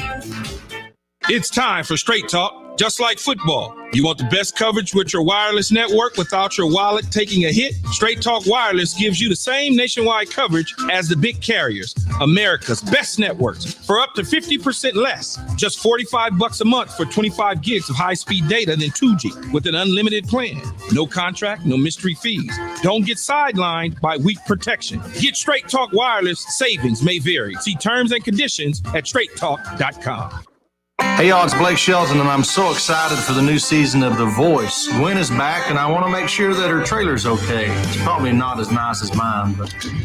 Holy, this place is huge. Gwen! Sorry, I couldn't hear you back at the pool. You have a pool? Over by the petting zoo and the churro station. I thought I smelled churros. Gwen Stefani returns on the premiere of The Voice. Blind auditions begin tonight on NBC. Progressive presents The Sounds of the Old World. The year is 2019, and someone is getting up to use the bathroom at the stadium. Excuse me? Excuse me? Oh, sorry. Excuse me? You mind if I just squeeze by here? This has been The Sounds of the Old World. Brought to you by Progressive, where drivers can still switch and save like it's 2019. Quote today at Progressive.com. Progressive Casualty Insurance Company and Affiliates. Cleveland State women's basketball coach Chris Kilsmeyer, COVID survivor. I was fatigued, just like every other basketball coach in March, but didn't think about getting sick. I woke up one night with the worst pains and chills I'd ever experienced. I tested positive for coronavirus and immediately self-quarantined. I got worse and worse and checked into the hospital. Multiple times I said, I don't want to die. We know what works. We know how to fight this, but it's going to take all of us doing the right thing every single day. Sponsored by the Ohio Hospital Association. Try Canada Dry Bold Ginger with an extra kick of real ginger taste that blow the butterscotch out of your grandma's bowl. Canada Dry Bold Ginger, not your grandma's ginger ale. Hey, who wants free money? Who are we kidding? We all do. It's the ESPN Dayton hashtag We Want to Get Paid Cash Contest. Listen for the word that wins 18 times a day, starting at 6 a.m. Monday through Friday. Enter the keyword at wingam.com for your chance to win $1,000. It's the ESPN Dayton hashtag We Want to Get Paid Cash Contest. On Twitter, make sure to give us a follow. Search 1410 Kinner for Justin Kinner on Twitter. That's 1410 KINNER. And ESPN Dayton for the station Twitter handle. WING 1410 Dayton, Dayton's ESPN Radio. It's It's the Justin Kinner Show, live here on ESPN Dayton, 1410 Wing AM. Tweet the show at 1410 Kinner or give us a call at 457-9464. We now send you to the Wing Studios in Kettering. Here's your host, Justin Kinner.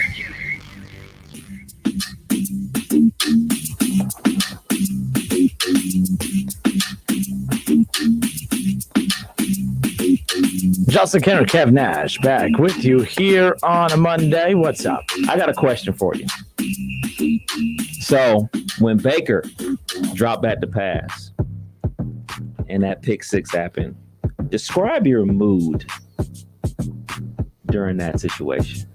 I threw my phone. I said, son of a whatever. I said, here we effing go. And we effing went from there. That's what happened. I mean, that's just that it is what it is. It was ugly. He only threw the ball 18 times. That's a lot of damage in 18 pass attempts. I mean, holy smokes, Baker. I mean, my goodness. I mean, he had a QBR of 5.4. That's impressive. And Mike, by the way, everyone that's talking about how just horrendous he's been this year, he was top 10 in QBR. He was top, again, no one says top 12, but he was 12th in completion percentage before yesterday. Like, his efficiency wasn't bad. Like, he was not a quarterback that I was looking at that was going to be like an Aaron Rodgers or a Tom Brady or Patrick Mahomes or anything. I was never putting him in that category. But to sit there and say that he's been bad all year, and people like, Shaw, the ultimate hater of Baker, sitting there saying, oh, no, in this game, look, he was bad in this game, okay in this game. Dude. Like, he was not like the Ravens and the Steelers, god awful. If I had to base it just on those two games, he has no business being in the NFL. But to sit there and ignore the good things he did all up to this point, that's ridiculous. You're a quarterback of a team that was 4-1 heading into yesterday's matchup, and you were leading teams to victories. Like, that's all you could do. So I don't want to hear that. I'm not saying Baker's capable of winning them a Super Bowl or taking them on a deep playoff run, but this schedule is they can win games, and they're winning. And by the way, when we sit there and say, oh, well, of course, their schedule's so easy. You realize that even if the Browns were 0-6, that schedule's still the easiest one remaining. And my point is with that is, regardless of who you play coming up, it's about who you are as a team. And the only reason that is looked at as easy moving forward is because you are looked to be favored pretty much against everyone moving forward except for the Ravens and Steelers coming up. So that's my point about, like, the Browns are at the point where they are looked at as better than a lot of teams in the NFL. They're not an elite team. They have the talent to be elite, I think, if they had the right quarterback, which they don't, but they still have a good quarterback. Baker's good. He's not who I thought he was going to be. I've admitted I was wrong as far as that goes. We got into that conversation weeks ago when I was like, if we're at the point where we're calling him a game manager, you have to call him a game manager because you have to over-manage his usage because there's too many flaws that you can't just let him go out there and be a quarterback. But to sit there and try to paint this picture that Baker's been trash all year, that's embarrassing, and you don't know what the hell you're talking about. You don't know what you're talking about. So he was good against the Colts game. Yes, he was fine against the Colts. He was not good in the second half, no. But he did what he was supposed to do. He put points up on the board. That's all you can do. That's all you can do. Like, I don't know what else you expect from this. Doug Toby says, dang, Justin, you sound just like Jerry. Took 5 minutes and put him in the top 10. Don't be skewing. It's a number. Those are the facts, though. Those numbers are from this season. Jerry was going back the last 20, taking 6 games here and 10 games and, 16 games from last year. I was like, what does that have to do? Last year's roster was different. The coaching was different. The offensive line was different. We're talking about this year. So, no. All right, let's play a little game with the Browns. Currently, they're 4-2, right? Yep. You still on 12-4 status? They are capable of winning 12, yes. And that's without – I don't think they can beat the Steelers. I don't think they can beat the Ravens. So, everyone else have a shot to win. Yes. Bengals this week. They'll be fine, yes. So what they're 5-2. Las Vegas Raiders.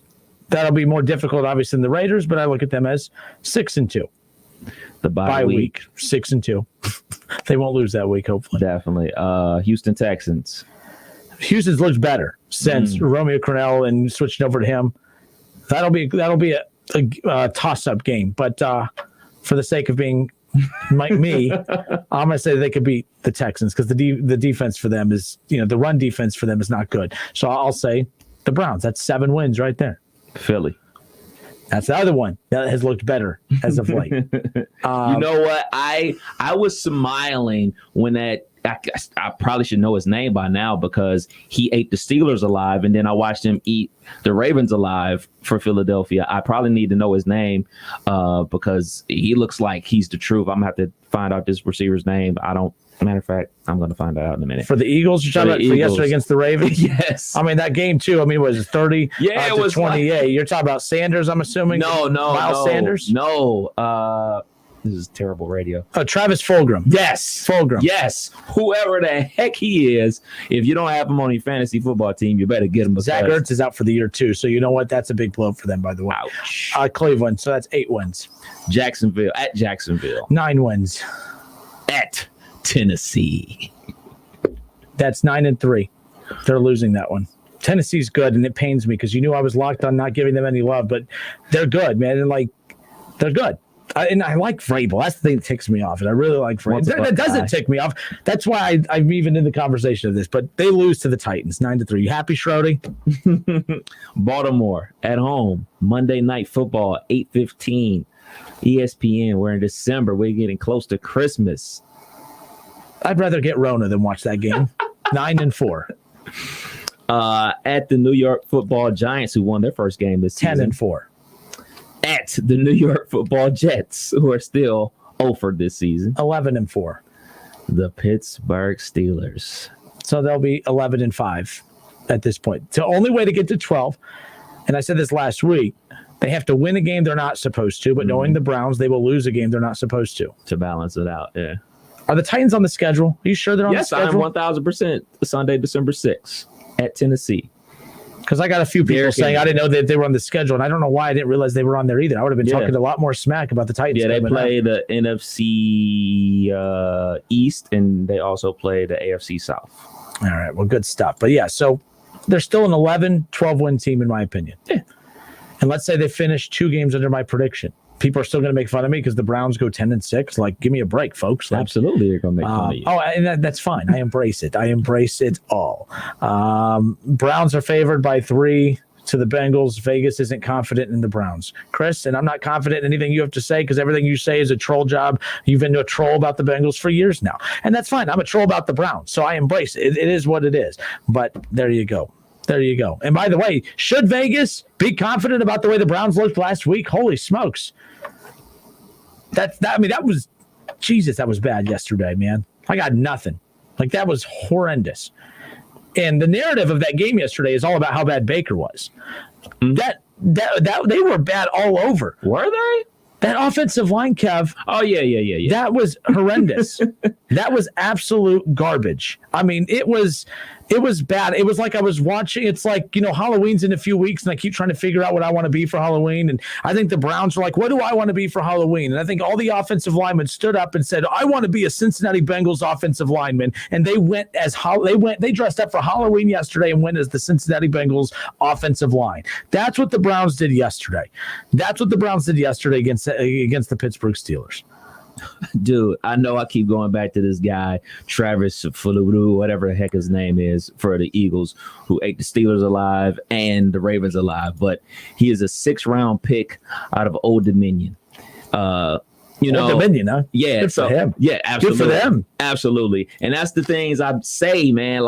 I just don't buy that. Oh man, you got to come from these Power 5 schools to be an outliers, though. This ain't no outlier, bro. But it is those guys exist there. They do, but there's not enough of them for you to sit there and say that you could definitively always go there and pick from the well. It doesn't work that way. The best wide receiver ever to play NFL football, Jerry Rice, Jackson State, man. Not Jackson State.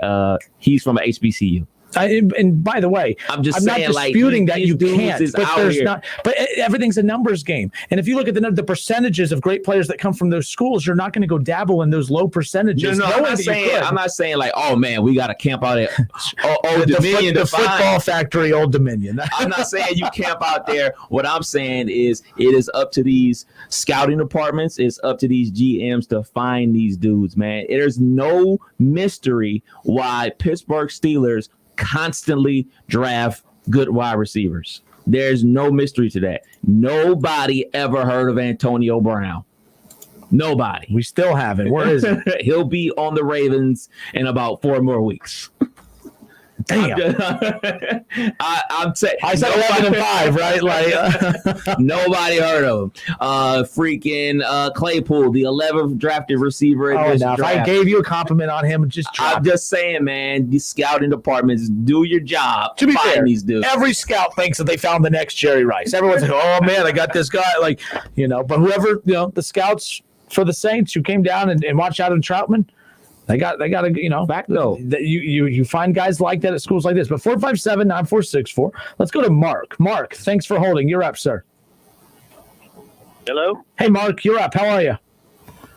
This ain't Mark. This is the Ron. Oh, the Ron. Okay. What's up, the Ron? How was your weekend, Justin? My weekend was fine. I had my engagement party. Got to see a lot of close friends and family. I had a great weekend. Well, that's good, man. I'm happy for you about that. It ain't over yet because your Cowgirls will probably get whipped up by Kyler Murray and Hopkins tonight. Hey, congratulations. Your quarterback remembered what down it was yesterday. Well, did your quarterback know how many fingers they were holding up after the beating he took? That's up for debate still, Ron. That's up for debate. That is, and see, your team gets a big win yesterday, and I could tell there's confidence in your voice. Like sometimes you call in and you just know you're about to get it. And today you called it your Rays are in the World Series. Woo! Buccaneers just beat up on the Packers. You don't need to worry about how I'm doing. I know how you were doing. You had a great weekend, Ron, and congratulations. Hey, it's Titletown, baby. Well, I mean, you got to get the titles to be Titletown, but you have a chance to be Titletown. That's true. And, I didn't call in to dog your team.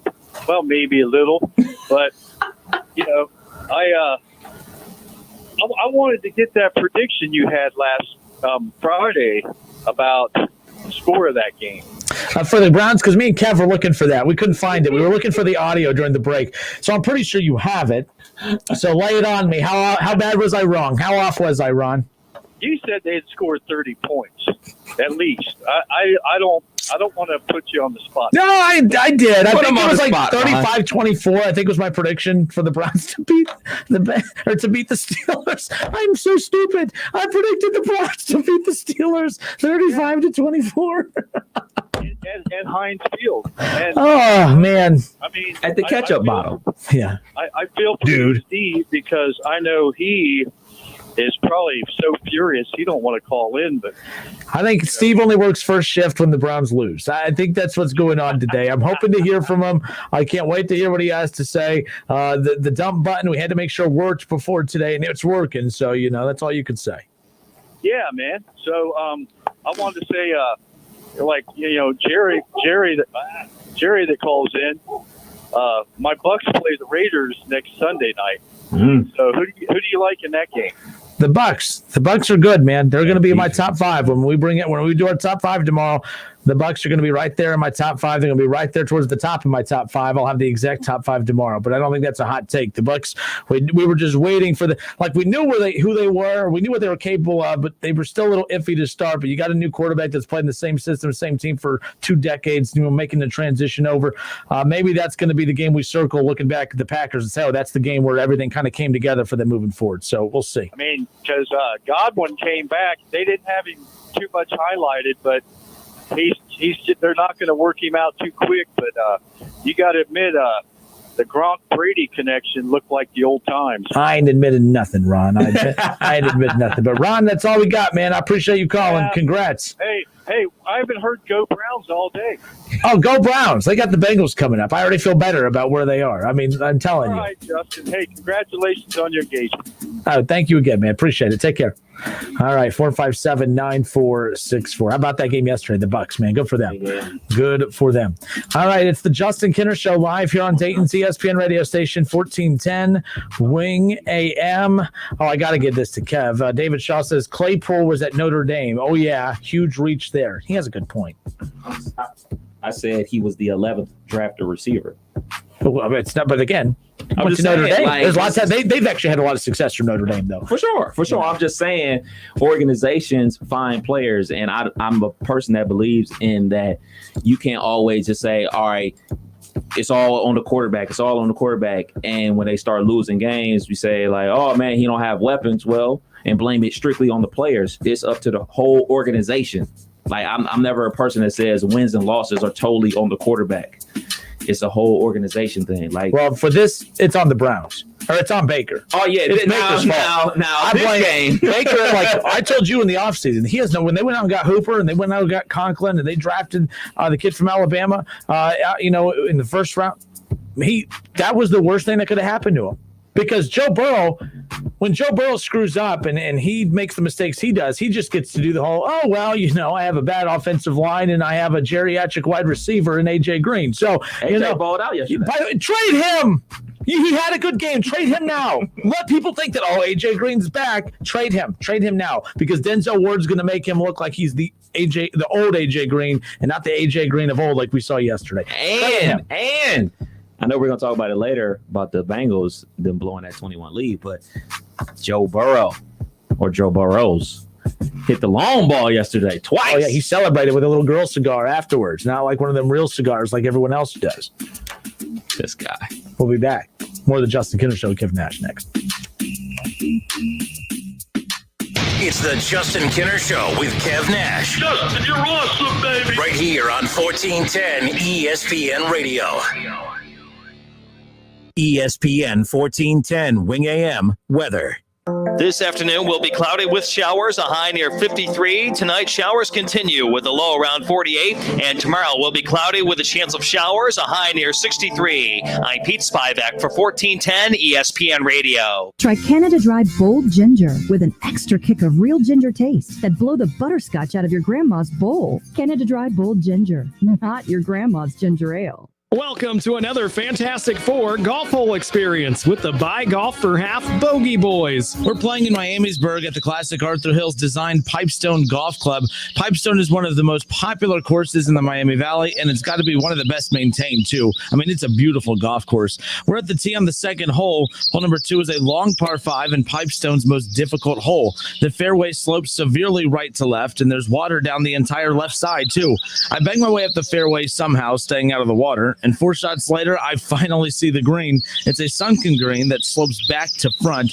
Keep the ball in front of the hole, I try to tell myself as I launch my next shot toward the green. Miraculously, I land 3 feet in front of the hole and put it in for my bogey. That was a real test of my game. I tell you what, you should get your pals together, book a tee time, and come out and play Pipestone. Stay tuned for more Fantastic Four golf hole experiences. See you at the next hole. Visit buygolfforhalf.com for half-price golf packages from Pipestone and other great local golf courses around the Miami Valley. It's time for some straight talk. You know what covering your bases is in baseball, right? Making sure you have no holes in your defense. Well, that's the kind of coverage you get with Straight Talk Wireless. And you'll pay up to 50% less than big carriers and still use their same networks. Just $45 a month gets you the unlimited plan with 25 gigs of high-speed data, then 2G. No contract, no mystery fees. Fully covering your bases for 50% less. Straight Talk Wireless, only at Walmart. Savings may vary. See terms and conditions at straighttalk.com. Fall is in the air. Fall projects are on the list, and the Home Depot is ready with more ways than ever to help. Use our mobile app to search, shop, and save. Choose flexible delivery options that bring everything you need right to your door. And if you need tools for a project, but not forever, you can rent them. You won't find a better toolbox anywhere else. Take on fall and fall projects now at the Home Depot. How doers get more done. O'Reilly. It's Super Start Battery Month at O'Reilly Auto Parts. That means you can get up to a $25 gift card after mail-in rebate with the purchase of your Super Start battery. Return power, performance, and reliability to your car, truck, motorcycle, and more with Super Start batteries only at O'Reilly Auto Parts. O'Reilly Auto Parts. I left the military with a traumatic brain injury. I came home to fight depression, anxiety, and alcohol. As America's veterans face challenges, DAV is there. I'm Adam Greathouse, Army veteran. DAV helps veterans get the benefits they've earned. With DAV's help, I've built a new life for myself. With the right support, more veterans can reach victories, great and small. My victory is just experiencing life. Support more victories for veterans. Go to DAV.org. Where is your haircut gone? We know you don't get out as much. You don't drive by your regular Sport Clips and pop in for that MVP haircut experience that is so much more than a haircut. But isn't it worth getting out for? For that legendary hot steam towel for your face, massaging shampoo that makes you melt into your seat. Oh man, you remember that, right? We found your haircut. It's right where you left it. Sport Clips. It's good to be a guy. O'Reilly. Ready for an oil change? O'Reilly Auto Parts has everything you need. Our professional parts people can suggest the best products for your car and budget. Like 5 parts of Valvoline conventional motor oil and a MicroGuard filter. Everyday low price, just $26.99. Stop by O'Reilly Auto Parts today or visit O'ReillyAuto.com. O'Reilly Auto Parts. Cordell Transportation is now hiring Class A CDL drivers. No-touch freight, home daily lanes. Earn up to $270 per day, $2,000 sign-on bonus. Medical, dental, vision, and company-paid life insurance. Apply online, CordellTransportation.com. Champagne Dental, taking the fear out of dentistry. Don't let your dental benefits go to waste. Most insurance benefits roll over in January, and what you don't use, you lose. Now is the time to make an appointment to maximize your insurance. Give Champagne Dental Group in Urbana a call at 937-653-8650 to get scheduled today, or visit online at champagnedentalgroup.org. Champagne Dental, taking the fear out of dentistry. It's time for some straight talk. You know what covering your bases is in baseball, right? Making sure you have no holes in your defense. Well, that's the kind of coverage you get with Straight Talk Wireless. And you'll pay up to 50% less than big carriers and still use their same networks. Just $45 a month gets you the unlimited plan with 25 gigs of high-speed data and 2G. No contract, no mystery fees. Fully covering your bases for 50% less. Straight Talk Wireless, only at Walmart. Savings may vary. See terms and conditions at straighttalk.com. Progressive presents The Sounds of the Old World. The year is 2019, and someone is waiting for a table at a restaurant. Thompson, party of 4. Thompson, party of 4. Thompson, oh, there you are. This has been The Sounds of the Old World. Brought to you by Progressive, where drivers can still switch and save like it's 2019. Quote today at Progressive.com. Progressive Casualty Insurance Company and Affiliates. Staples helps your business go big with everything you need at amazing prices. From office essentials like paper and ink to health essentials like masks and sanitizer. Save big at Staples. NFL fans, the season is finally here. Touchdown! Get your picks submitted at wingam.com. Click on contest and enter the Pro Football Challenge. Weekly winners will win $20 in Frickers Fun Bucks. Get to wingam.com and get your NFL picks submitted now. Touchdown! Incredible! Good luck. Whether you're at home, at work, or in your car, tune in to ESPN 1410 Wing AM or stream us live at wingam.com.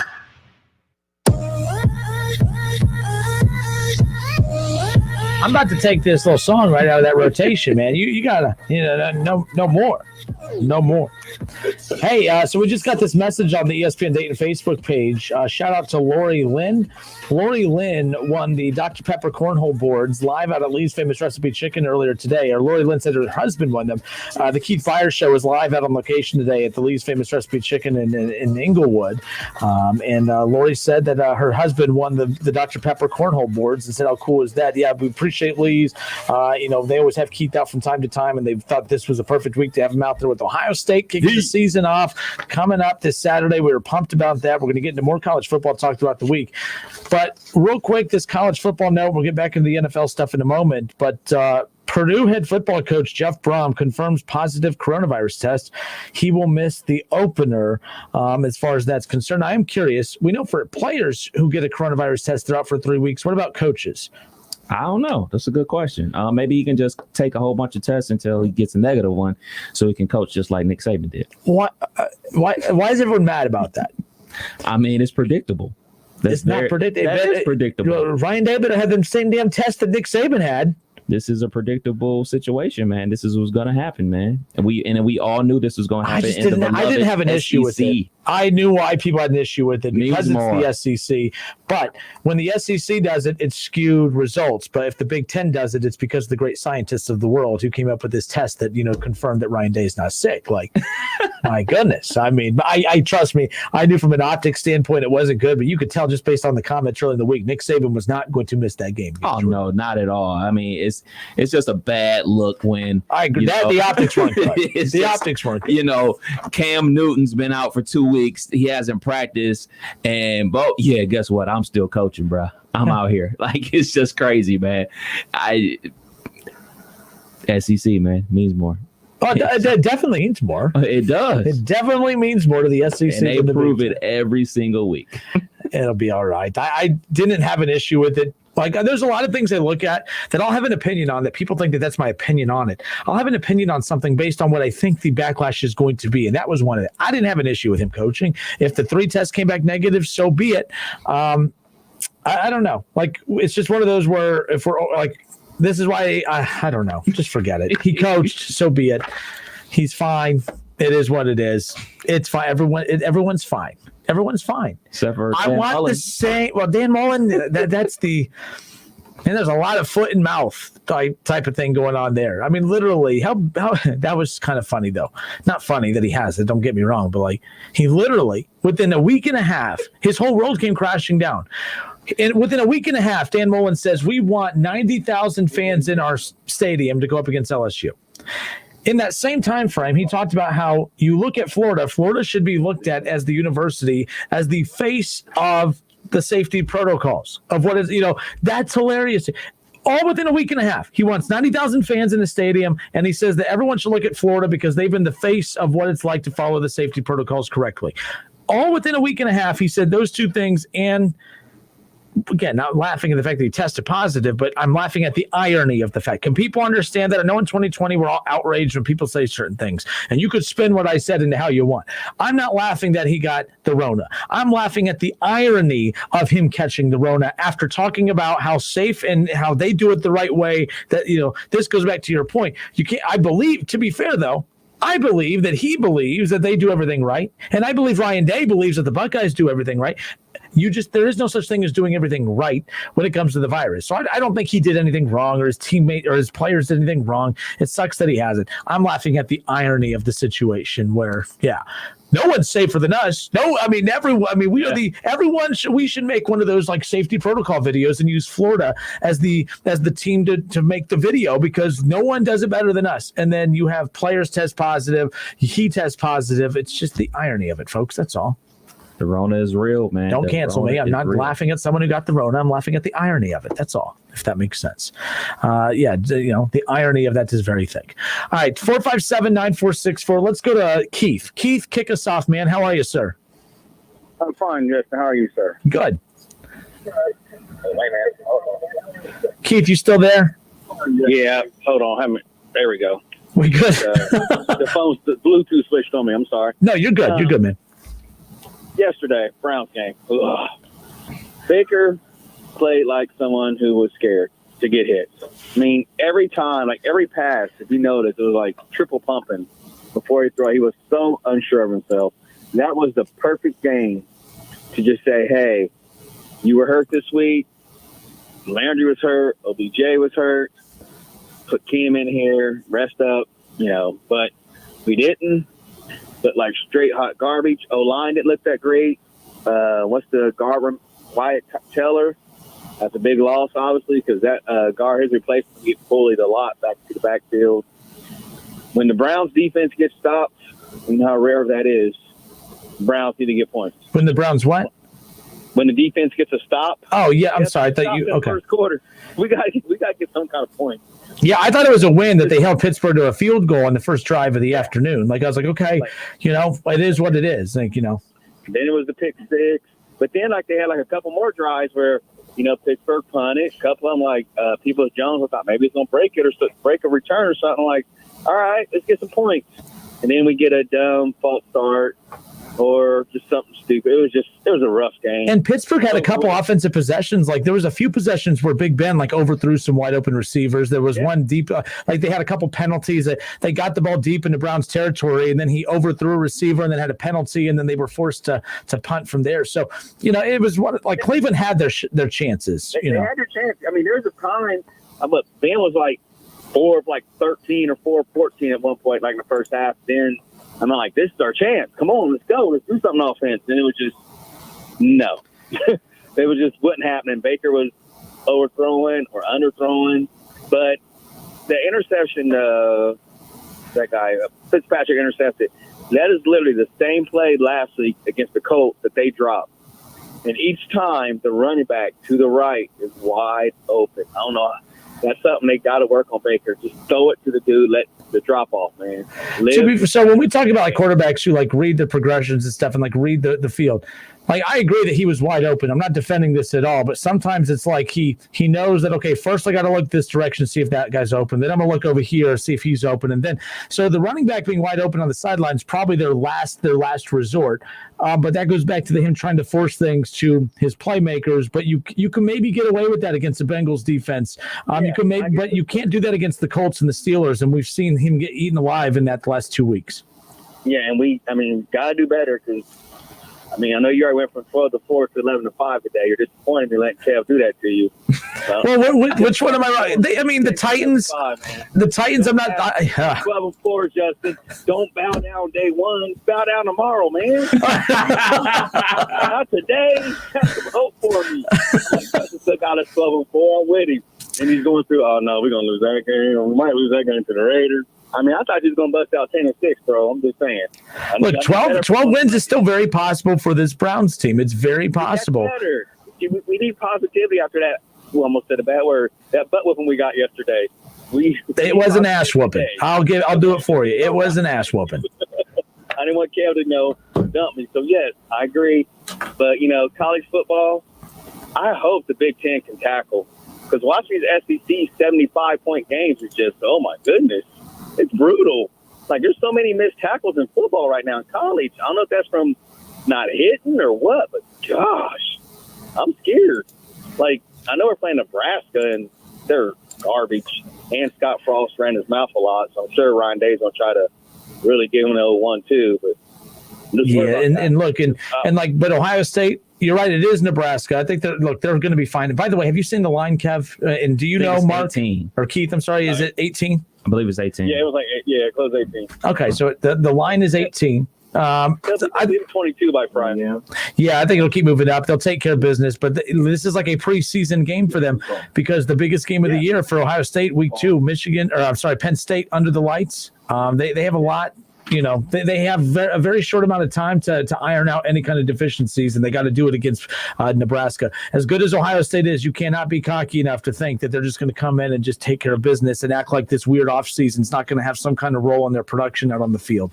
That's all. I think first quarter they'll just come in, just whoop some tail real quick, and then like third and fourth quarter they're going to work on Penn State stuff. They're going to have them. Nebraska, I don't know.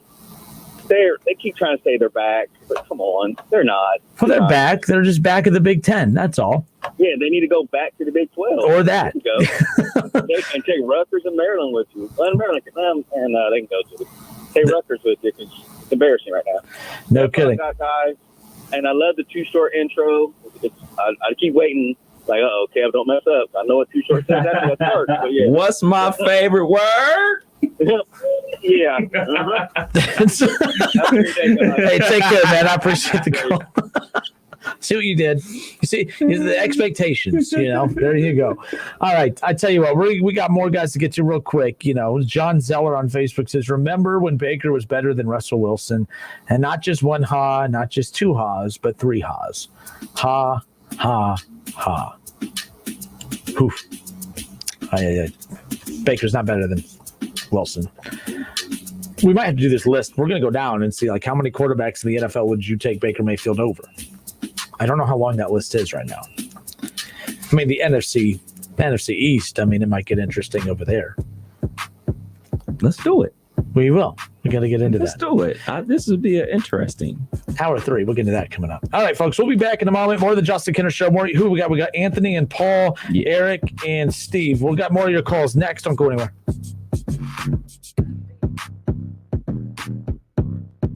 It's the Justin Kinner Show with Kev Nash. Right here on 1410 ESPN Radio. Making it easier for you to get the frickin' chicken. Remember Frickers.com. That puts you in touch with everything you crave. Frickin' chicken wings, burgers, ribs, salads, wraps, everything you crave. Should you crave an ice-cold domestic draft beer? Join us and dine in. We have a 48-ounce personal pitcher for only $6. Dine in, carry out, delivery, and now order online at Frickers.com. The home for fun, food, sports, and spirits is the home to order online at Frickers.com. You have to be up in 5 hours, 2 hours, 6 minutes. And when you hear, you realize that you haven't slept a wink. That's why there's ZzzQuil Pure Z's, a drug-free blend of botanicals with an optimal dose of melatonin, so you can fall asleep naturally with no next-day grogginess. It's available in both liquid and gummies, tastes great, and is non-habit forming. Pick up ZzzQuil Pure Z's from the sleep experts at Vicks ZzzQuil. ZzzQuil Pure Z's, naturally superior sleep. Available at retailers near you.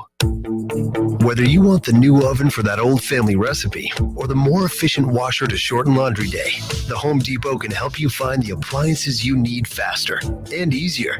With top brands like Samsung, GE, LG, and Frigidaire, and free delivery.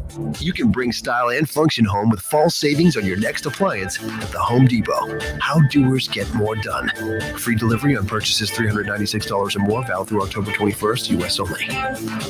Hey y'all, it's Blake Shelton, and I'm so excited for the new season of The Voice. Gwen is back, and I want to make sure that her trailer's okay. It's probably not as nice as mine, but holy, this place is huge. Gwen! Sorry, I couldn't hear you back at the pool. You have a pool? Over by the petting zoo and the churro station. I thought I smelled churros. Gwen Stefani returns on the premiere of The Voice. Blind auditions begin tonight on NBC. Progressive presents The Sounds of the Old World. The year is 2019, and someone is getting up to use the bathroom at the stadium. Excuse me? Excuse me? Oh, sorry. Excuse me?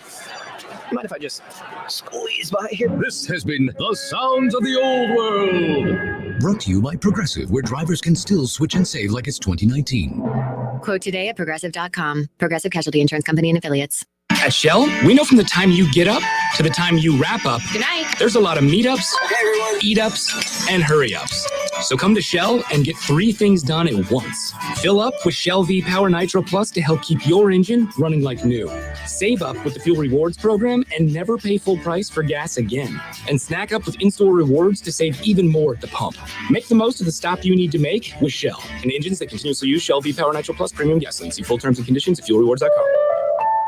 College football, it's the game you wake up early on Saturdays for, even though kickoff isn't until 7. The game where the Goodyear blimp becomes a Hall of Famer. The game that goes just beyond school, spirit, fandom, or love of the sport. It's the game where the comebacks happen. It's the game where anything can and will happen as long as you have the drive. Because college football is the game that moves you. We get it because it moves us too. Goodyear, more driven.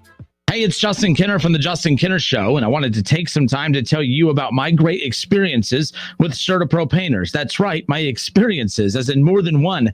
I've had CertaPro painters complete quite a few painting projects for me over the years, and every time they knock it out of the park, whether it was the Ohio State-themed office with the Buckeye stripe wrapped around the room, or when they painted my entire house before move-in day, I could not believe that they knocked out our entire house in just one day. CertaPro painters knows how to get the job done right, and most importantly, safely during these times. They deliver what they promise. They show up on time, they get the job done right and on budget. Whether it is residential or commercial, interior or exterior, CertaPro painters will take care of you from the first initial free estimate all the way up to the final brush of paint on your project. Each CertaPro painter's business is independently owned and operated. They are a local business that you can support. Schedule your free estimate online at CertaPro.com. That's Certa with a C. I am attorney David Brannon, and I'm running for Montgomery County Probate Court Judge on November 3rd. I've worked hard to protect those in need and to get the right answers for families in probate court. I am also certified by the Ohio State Bar Association as a specialist in probate law. I have several plans to improve court services to this community. First, I want to allow a law clinic underneath the roof of the probate court to provide better access to justice for families. I also want to streamline the filing process to improve efficiency and fairness. Please vote for me, David Brannon, November 3rd. I'm David Brannon, and I approve this message. There's never any FOMO with the iHeartRadio app. You won't ever have to miss out on your favorite shows and contests with this radio station again. Radio 24/7, 365. We're here when you want us. Stay connected and listen anywhere when you download the free iHeartRadio app. Interested in helping Dayton students succeed? Don't miss the Dayton Public Schools Drive-Through Career Fair on Thursday, October 22nd between 10 a.m. and 2 p.m. at Welcome Stadium. Masks are required. See the full list of positions and apply now at DaytonPublic.com.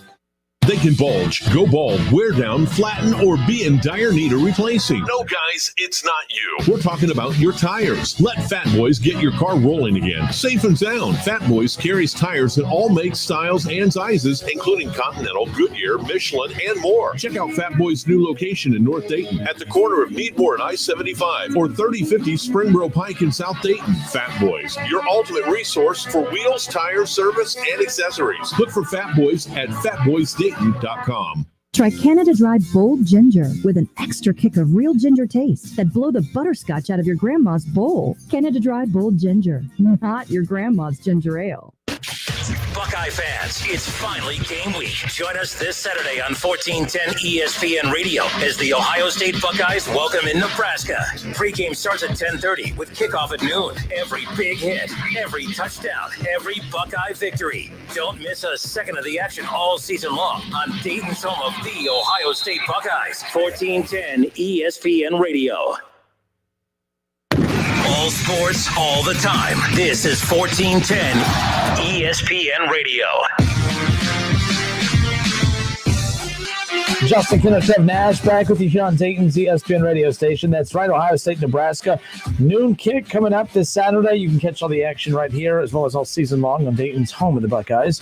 ESPN 1410, Wing AM, 10:30. The pregame starts right all the way up to kickoff at noon. That's week one action. Week two, technically not week one. It's week one for Ohio State in the Big Ten. But week two action, or game two of the year for Ohio State, will be at Penn State. And that game's under the lights. That's the ABC's game of the week. It'll be the primetime game, and that's really outside of, the rest of the schedule after that's so bad that might be the only time you see Ohio State under the lights for the rest of the year until the college football playoffs, if they make it there, which I believe that they will. But as I talked about last week, if you play less than 8 games, even if you are 7-0, they're not making the college football playoff. And I think that's a precedent that I want to make, not just for Ohio State, but that's any team out there. If you can't get at least 7 games in or 8 games in, I don't think you should be eligible for the playoff. But that's a conversation we had last week, and we'll just monitor that situation as far as that's concerned. So Kevin was busy during the break. He's all about the receipts. Yes, indeed. And you found the part of last week's show. Oh, yeah. It'll be up. See, I was tame last week. And then that Friday hit where I was like, you know what? I'm just going to rip the Band-Aid off. I'm going to be as cocky as can be. I was confident. Tame. You were until relaxed. Friday. Yeah, all week you were good. I mean, shoot, coming off the Lakers winning a championship with your favorite guy, LeBron, and everything Best like of all that. time. You were better calm. than MJ. See, yeah, you're back in normal form now. But you were calm about that. We were calm all week leading up to the matchup. Obviously, I'm a huge Pittsburgh Steelers fan. You're a huge Browns fan. You were saying kind words about Dak Prescott, but Friday. And it wasn't even in Friday at 3:00. It was about 4:00 where. Oh, you got the time. The time stamp. Not just receipts, but time Kenner was stamps. unleashed. He let the world know that the Browns were going to win that game big. They were going to kick the Steelers' ass. That's what you said. Oh, I don't think you've ever cussed on this show. Yeah, that was kind of cute, Kev. yeah, Good for you, yeah, man. yeah, Look at you. Kind of letting loose a little bit. And me being me, all I said is we'll see. And we saw the outcome. We'll see. We'll see. We'll see. We saw. One of the quotes from Friday, and Kev found it. He's going to pull the audio. We'll have that for you at some point. But I made the mistake of saying, oh, okay, Kev, Pittsburgh's going to take the highest scoring team in the AFC and keep them below 30 points. They did that. They kept them below 20. They kept them below 10. Want to be real detailed, they kept him below 8 as well. So Yikes. Yikes. Woofa, as far as that's concerned. Let's go to the phones. We got Anthony. Anthony, you are up, my friend. How are you? I'm good. Listen. Oh, it's Anthony from Cincinnati. How are you? You guys got a great show. Thank you, sir. Thank you. What do you got for us today? Hey, listen. I'm listening.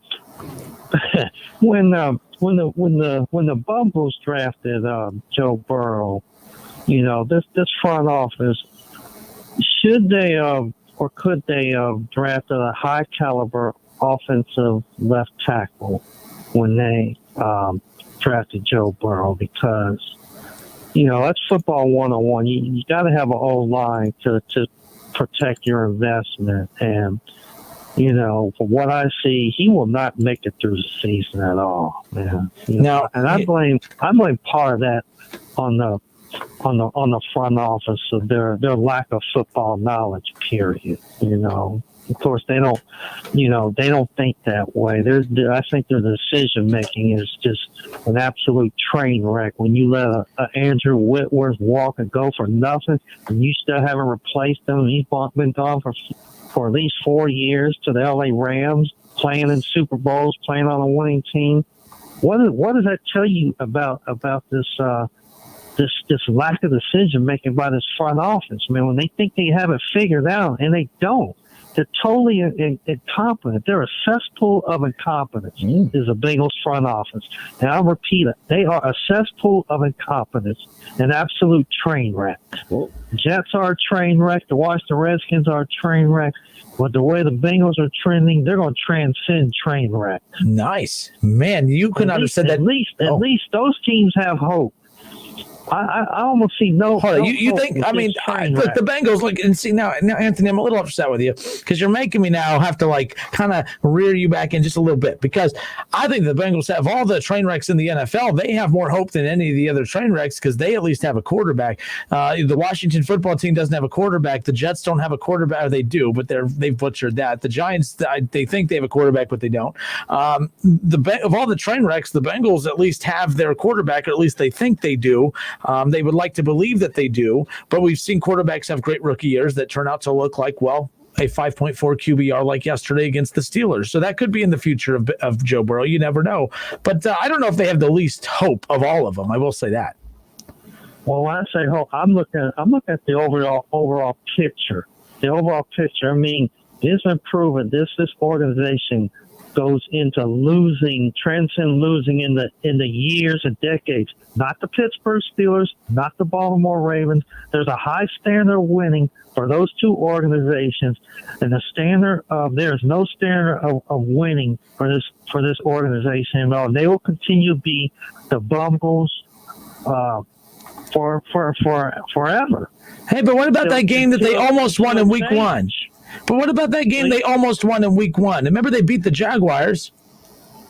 Almost doesn't cut it in the NFL. That's college, high school. There's no gray area in the NFL. Either you do it or you don't. And that's the bottom line. Yeah. Plain and simple. I agree. None of that. I've seen a lot of Bengals fans say, well, they almost won in week 1, but they didn't. Oh, almost doesn't get you rings or win you divisions. That's tell them, Anthony. They may be able to get away with that in college. Preach, man, preach. You're on it today. I love it. Well, it's factual. It's reality. Perception is reality. That is the truth. Anthony, good stuff as always. You take care, buddy. Guys got a good show. Thank you. See, there you go. He nailed it. He said cesspool a lot, which I found pretty funny. That is hilarious. That is, he was on it. He knew exactly what he wanted to get. I would disagree. I don't think the Bengals are a cesspool. They're not as bad as some of those other franchises. No. They're bad. They create their own mess. But they are not as bad. I don't put, as much as I poke fun at the Bengals, I don't put them in the same category as the Jets. And the Giants are a weird franchise. I can't put them in that category. They win Super Bowls. They win division titles. They've had high highs and Gettleman's an idiot. He's a cesspool. He's the idiot. He has the keys to the truck though. And he's running them into the ground though. That's the problem. Like, to be fair, took Daniel Jones. They wouldn't have been any better off with Dwayne Haskins. So I don't like. What do you do if you're, just the other decisions as well? You're letting free agents walk to teams that are in your own division and everything like that. It's just, I'm gonna have to Google that to see who their GM was when they won the Super Bowls, because it wasn't Gettleman. Coughlin wasn't making the decisions too, was he? No, but I mean, he had input, but either way. Yeah. But 457-9464. Let's go to. We bring Paul on. Paul, thanks for holding. You're up, sir. Yeah, how y'all doing today, fellas? Good. How are you? What do you got for us today? I always repeat the how are you. No clue why, but let's go. Let me have it. Let me have it. I was totally disgusted with the Browns coaching offensive game plan yesterday. I think that's what lost them the game more than anything, because they played to the strength of the Pittsburgh Steelers, which is power off tackle runs. They didn't do no wide receiver sweeps, no double reverses, no misdirections, nothing. They didn't even get Odell into the floor of the game. And by the time he threw by the time the game was over, they looked like the same old Browns with no kind of creativity at all. I was really disgusted. I stopped watching probably the game right after halftime, because they didn't show me no emotion, like they didn't even want to win the ball game. Paul, I gotta disagree with you a little bit, man.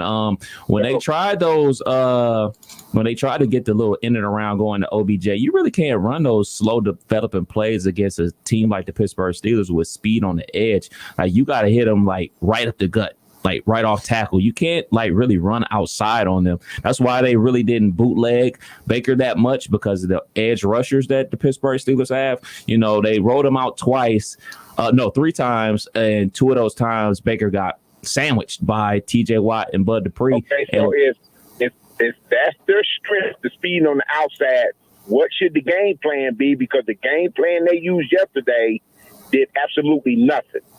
So if you saying in the rounds don't work, they can't go up the middle, that won't work. They're never going to be Pittsburgh from what you're saying. No. I'm saying you have to run off tackle. Like, that's the best bet. Like, those are the type of plays that, are our biggest challenge as a Pittsburgh Steelers fan. Like, those are the simple plays that, the New England Patriots run, and those are the plays that the Baltimore Ravens run. They don't run wide. They run straight up the middle, because that's the only place that you can run because of the edge rushers on the team. Straight up the middle yesterday and didn't get squat.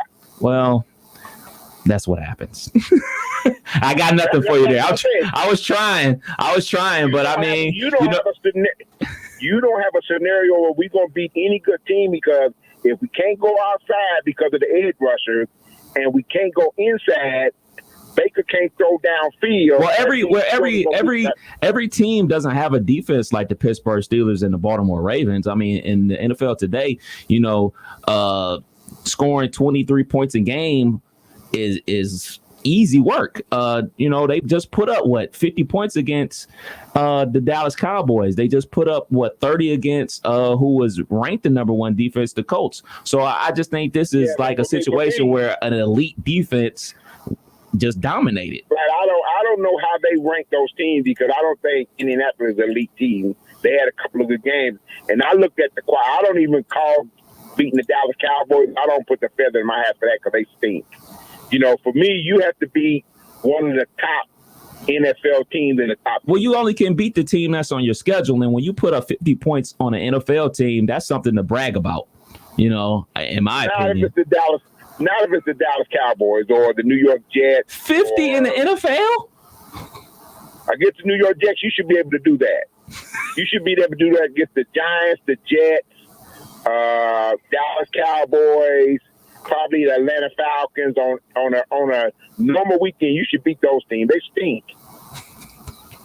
Especially with the talent that the Browns have on that offense, and even the limited talent they have on defense. I agree with you, especially with how bad those teams are in this particular year. The one thing that still kind of upset me yesterday too was they really, and maybe it has something to do with the fact that they were down double digits within the first couple minutes of the game, but only 22 rush attempts the entire day. Like, We talk about how they're the best run team in football, but yet they only ran the ball 22 times. Well, when you get down so fast, you got to start passing. I watch the Browns every week. They show me a lot of creativity to beat other teams, plotting the weaknesses and stuff like that. But yesterday, they looked just like they did last year. Run the ball up the middle. That don't work. Throw a couple of outside passes. That don't work. Let's roll over, get our asses whooped. Get our no, you're good. And go back to Cleveland. They didn't show me no creativity to look like they wanted to beat. I mean, the coordinators didn't look like they was trying to have any kind of game plan to beat that team. Keep in mind, too, and Kev, I know what you're saying about getting down early, but this comes to where Kevin Stefanski we talk about Baker and everyone else. Kevin Stefanski looked intimidated with his play calling against Pittsburgh because they were behind. They were behind against the Colts and still stuck to the run game. They were behind against Washington and they stuck to the run game. They were behind. They've been behind in quite a few games this year and they stuck to who they are. Yesterday, they got down early and it's like they try. I mean, Baker didn't do himself any favors, but I mean, they dropped him back a lot yesterday compared to how many times they ran the ball. I know what you're saying, Kev, but again, you're down 10-0 in the first 2 minutes. That's still a lot of time left in the game that you don't have to just resort to airing it out. I would have still pounded the ball, protected my quarterback from the hit, because number one, I don't think he should have started in the first place. He didn't look his normal self from the get-go. I never would have started him in the first place because he didn't look good. But even when you seen he wasn't having a good game, you still wanted him to make plays that he couldn't make. David Shaw says, and those defenses weren't the Steelers. We're very well aware of that. Okay. Paul. Okay, fellas, good.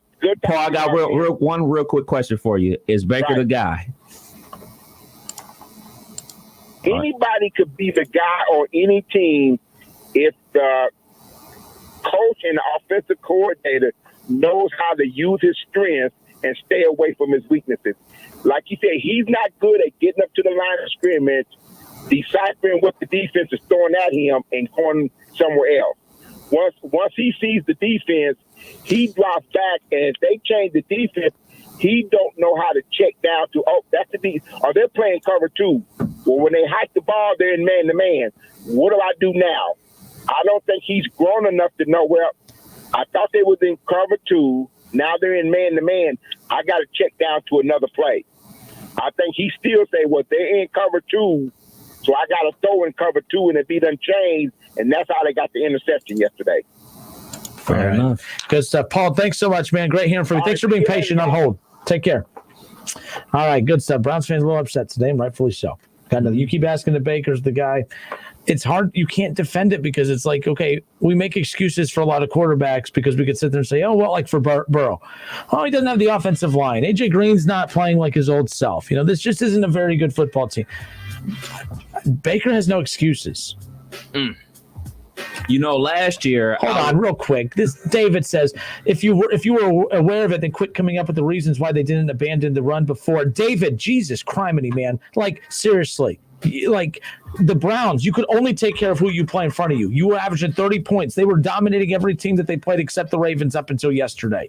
And last week, everyone was talking about how the Colts, the number one defense in the NFL, the Browns took it to them, and it's still, the Colts just must not be that good. Then the Steelers put it to the Browns, and now it's like, you see, the Browns just, they're pretend. They're pretend. David, you're a hater. You look for every reason to hate on this team, as opposed to, when they do good, you find a reason why they're not really good, and then when they do bad, it's, see, I told you. It doesn't work that way. What were you going to say? Just real quick, Jerry Reese was the GM of the Giants when they won the Super Bowls. Oh, yeah, we were on that. Yeah, and then secondly, what was I going to say?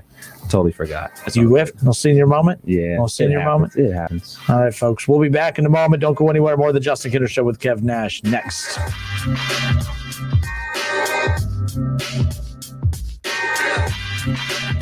It's the Justin Kinner Show with Kev Nash. Report 3.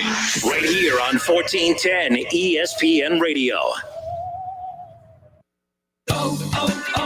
O'Reilly. This is Derek's O'Reilly Auto Parts story. After the third time jump starting my car, I finally realized my battery was dying. So I stopped by O'Reilly to have it checked. They tested it right there in the parking lot. It was bad, real bad. But they helped me find the right battery for my car and even installed it for free. Now my car starts like new.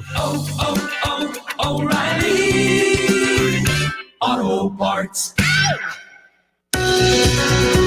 Do you have foot pain?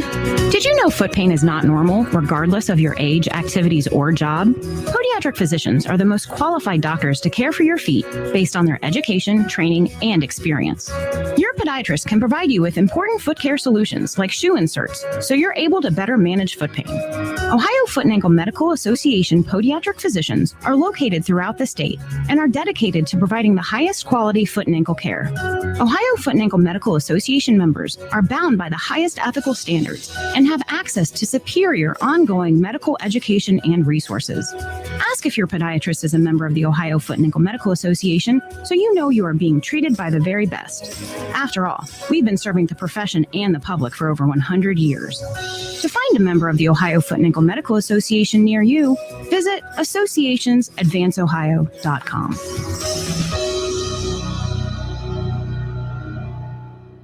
Roosters would like to thank all of our loyal guests and all the loyal Buckeye fans for your support this year. Because of you, we've been able to stay open and keep our award-winning team employed. Our team members go above and beyond and are dedicated to providing you and your family the safest dining experience possible while still providing a fun, casual atmosphere to relax, laugh, and enjoy our award-winning food. Roosters, the official wing sponsor of Ohio State Athletics.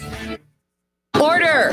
Continue, Ms. Garner. With the Capital One Venture Card, you earn unlimited double miles on every purchase every day. Objection! My credit card doesn't earn double miles on every purchase. I object to your objection. With the Capital One Venture Card, you earn unlimited double miles on every purchase. Order! And right now, earn 100,000 bonus miles when you spend $20,000 in your first year. I'll allow it. No further questions, Your Honor. Well, just one. What's in your wallet? Limited time offer. Terms apply. See CapitalOne.com for details.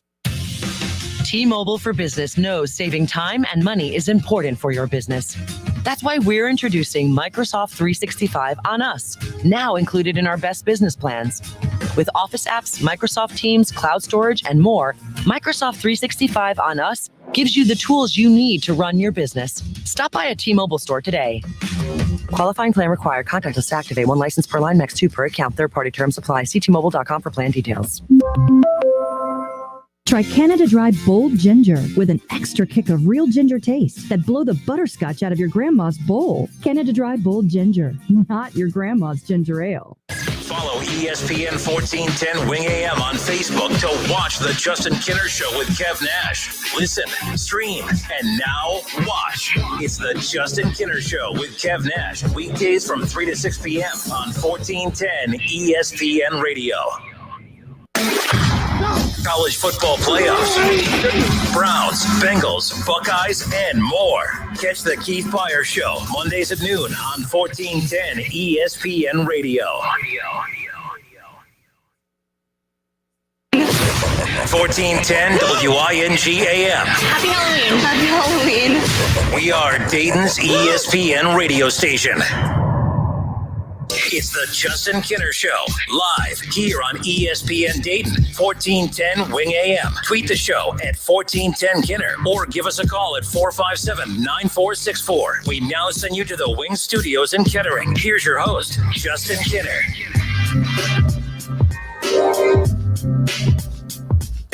Justin Kinner, Kev Nash back with you here. I am going to respond to this. Kev Shaw says, where did it go? The Browns were down double digits by the time you got off the bus yesterday, and you're talking about running the ball. Come on. And then he goes on to take shots at a typical Ohio sports fan and blah, blah, blah, blah, blah, blah, blah. Talks about 3.4 yards a carry. Kev, I'm not sitting here saying that the run game was great yesterday. Nothing was great. Nothing about the Browns yesterday was great. There was nothing that the Browns could have done to win that game yesterday. The way the Steelers came out and just punched them right in the mouth.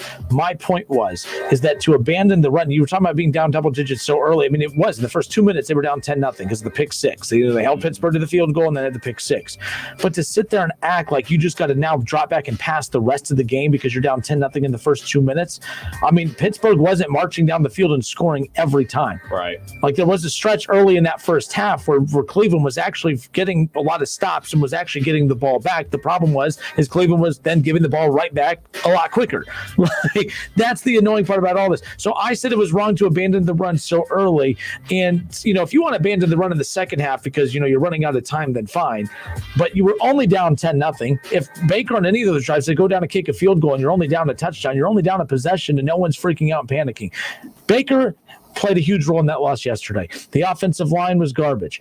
The receivers, I put zero blame on them. They had no role in yesterday's game because the receivers are a dependent position. You are very dependent on the quarterback and what he can do to give it to you. We've seen throughout the year that even though Baker's been flawed and limited, OBJ, Kevin Stefanski has been smart enough to find ways to get them involved in other ways. That was not the case yesterday. Kevin Stefanski looked intimidated. He looked shaken. He looked like he was rattled early on too. And when you continue to drop Baker back, knowing that his ribs were, all cracked up the way that they were, and knowing that you're a running team, you're going away from what worked the first couple of weeks. Now, to David's point, he's trying to say Pittsburgh's a run defense. They're going to take that away. First of all, if you look at the yards per carry for anyone, it's always less in the first quarter at the beginning than it is later in the game because you have to start to wear a team down eventually. You have to continue to run the ball down their throat. I was not saying for the Browns to sit there and run the ball every single down. Right. But they needed to run it more than what they absolutely did. You only ran the ball, Kev, 22 times. 22 times. That's the problem. You don't have a quarterback. Now, again, if we're talking about a team like with Aaron Rodgers, by the way, when they got down to the Bucs early, I wouldn't be talking about them that way. I wouldn't say that, they needed to stick to the run. You trust Aaron Rodgers that at any given time he can lead your team down the field and pass you to a scoring drive, right? Mm-hmm. That's not the case with Cleveland. So that was my point earlier about knowing your team's strengths and weaknesses. And he put Baker in a position to fail, but so did that offensive line. Bottom line, 22 carries for 3.4 yards a carry, down double digits. Yes, David, you are a math major and annoying as hell today. I mean, my goodness. I don't know what you're trying to prove. I see the numbers. They're right in front of me. I see them. They are right in front of me. Who's David's team? Any team that we are rooting for, whoever they're playing, it seems. Okay. He hates Ohio teams, apparently. Let's go to the phone. 457-9464. It's Justin Kinner Show with Kev Nash here on a Monday.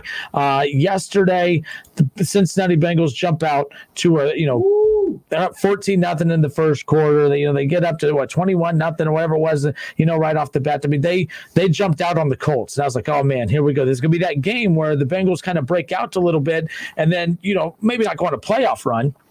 But, they might get to that, 7-8 win mark that I predicted and you predicted at the beginning. People think that I just like to hate on the Bengals. That's not necessarily true. I was picking them to win around the 8-9 win mark coming into the year. So it's not like I'm a complete hater as far as the Bengals are concerned. I just was critical of that offensive line. But then it all went downhill from there. Zach Taylor should not be the head coach of this team. I'm surprised that every time we have someone that covers the Bengals on, like when I bring up that possibility of Zach Taylor, how much longer he has with this team, you ever notice every reporter that we have on, and by the way, they're all great. I love James Rapien, Jay Morrison. All the Bengals writers are great. I'm not taking a shot at them. But you ever notice their response is always like, yeah, I think he's fine. I don't think that he's the problem. There's a lot of issues with this team. First of all, any coach that's losing with the team, of course there's lots of issues. Like, there's not a coach out there. I've never seen an organization give a benefit of the doubt to a head coach more than the Bengals do. I'm like, can you, like Jason Garrett with the Cowboys, maybe? Jason Garrett with the Cowboys got a lot of flack, but I mean, they still won a lot of games. There's no winning going on. Are you paying attention? I'm sorry. I just caught some highlights from the game yesterday, the other game. I'm sorry. Back to you. Yes, I believe that the Bengals do have a lot of leeway. They talk about how long Marvin Lewis was a 10-year coach with the Bengals and everybody wanted him fired and everything like that. And they finally did eventually get rid of Marvin after years and years and years. But he was also a very successful coach for the Bengals. And they moved on to young Zach Taylor. I'm watching that game yesterday. And I'm just like, oh, my goodness, this is about to be the game. And I was more excited about talking about that game with you than the actual Steelers game because I was like, yo, the Bengals are about to blow the doors off the Colts. And it happened. A dropped interception. I can't remember who it was. I want to say it was Jackson who dropped the interception right in his hands that Phillip Rivers threw him when it was still 21-0. And anybody knows me, I am a stickler for dropped interceptions. And like I said on Friday, he's going to throw you one. Just catch it. You catch that I'm not saying you take it back for a pick six. I'm not saying that you end up scoring on there, but you snuff the momentum. You know what happened on that drive? The Colts end up scoring on that drive. And that's where it started. You dropped that interception. And then the Colts came back and won. And it's got to be deflating for the Bengals for that game, because you actually blow out an opponent, and then going into a rivalry game against the Browns, you kind of will have momentum. But now all that momentum's gone. That momentum is flushed down the toilet. Not only did you blow the lead, but, you know, your quarterback who started hitting the long ball yesterday was looking good until he wasn't looking good. A.J. Green was looking like the old A.J. Green until he basically ran out of gas. You know, he caught a tough fourth down catch on that last drive. He goes out. The very next play, Young Burrow throws an interception. So first thing that I was talking to Keith Byers about today over there at Lee's was, you know, he was mad at A.J. Green. He was like, you threw that interception because A.J. Green wasn't on the field. That's what Keith Byers told me. And I couldn't say anything about it because I'm a big A.J. Green fan, but I'm thinking to myself, like, all right, man, it's week 6, 7, whatever week it is. Your win ain't up to par yet. You're not ready to be out there for, 70 snaps a game. It's the last drive of the game. We need you. And Joe Burrow throws an interception because you're not out there. That's disheartening for the Bengals, man. Very disheartening. Well, and keep in mind the thing, when you look at the Cincinnati Bengals team right now, yesterday, Joe Burrow's stat line completed 25 of his 39 passes, for 313 yards, no touchdowns, and an interception. You talked about that long ball, 67-yard pass to T. Higgins. That's the longest pass of the day for him, longest pass in the game. For either quarterback, A.J. Green had a 19-yard reception. Tyler Boyd had a 23-yard reception. So I'm going to round A.J. Green's up to a 20 just because it's at 19. So basically three different receivers, catching a pass that's 20 yards or more. So, the playmaking ability was there yesterday as far as that's concerned. And then I'm also looking at, too, like he got sacked twice yesterday, so it's a big difference between 7 sacks and 2. He was protected better than Baker Mayfield was yesterday. But we also know how the Colts don't have a pass rush. So we figured, like, this stat line for Joe Burrow should have been a little better from a touchdowns perspective, from a scoring perspective. Joe Burrow, we knew was going to have time in the pocket. And the one thing I'm not going to give him the benefit of the doubt on is, he just doesn't have weapons. Even if A.J. Green's not playing well, T. Higgins is no scrub. He's one of the best rookie wide receivers in the league, might be the second best wide receiver rookie-wise in the league. You have Joe Mixon. You have Tyler Boyd. There is no excuse for Joe Burrow not being able to complete a lot of these, having more scoring drives. He wasn't hurried as much yesterday. He wasn't sacked as much yesterday. So everyone's blaming Zach Taylor and others. If we want to sit here and uplift Joe Burrow and talk about him as if he's these MVP-level type quarterback that everyone's drooling over, you got to also be critical too when he doesn't convert in big game situations. We talk about how close this Bengals team has been in close games.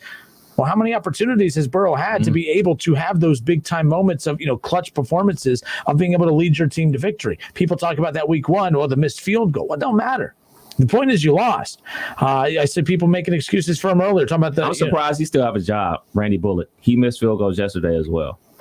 Like, these are multiple games that you've missed field goals in the fourth quarter that would extend your team's lead or cut into the other team's lead. So I'm surprised he still has a job. Mike Nugent, where are you? Like, I'll see. Here's more excuses we're getting. He should have been upset at Floyd, who stopped in his route. Green just caught the big play. Again, all mistakes. They're all mistakes. It doesn't matter. No one's doing that for Baker when his receivers make mistakes. Not yesterday. Yesterday was all Baker, 1,010% on Baker. But throughout the year, this is what the stuff I talk about. I point out the hypocrisies and how everyone approaches this. They want to make excuses for some quarterbacks and they just want to literally undress others. It doesn't work that way. They've had many opportunities to have chances to win these games. They haven't been blown out every single week. For sure. So it's not like Joe Burrow hasn't had opportunities. And he's only a rookie. But if you want to sit there and talk about, he doesn't play like a rookie. The poise, the control he has. Well, quarterbacks of poise and control win you football games. They don't almost win you football games. So I don't want to hear that. But yesterday was a bad loss. Yesterday, so you have the 2 teams going into their matchup this weekend with the loss. 2 teams that feel absolutely deflated with the way that they lost. Which team feels more deflated? Which team should feel more down about themselves? Which of the teams should feel more confident about themselves heading into this week's matchup than the other? I think the Bengals should. I think the Bengals should feel more confident because they were actually able to move the ball.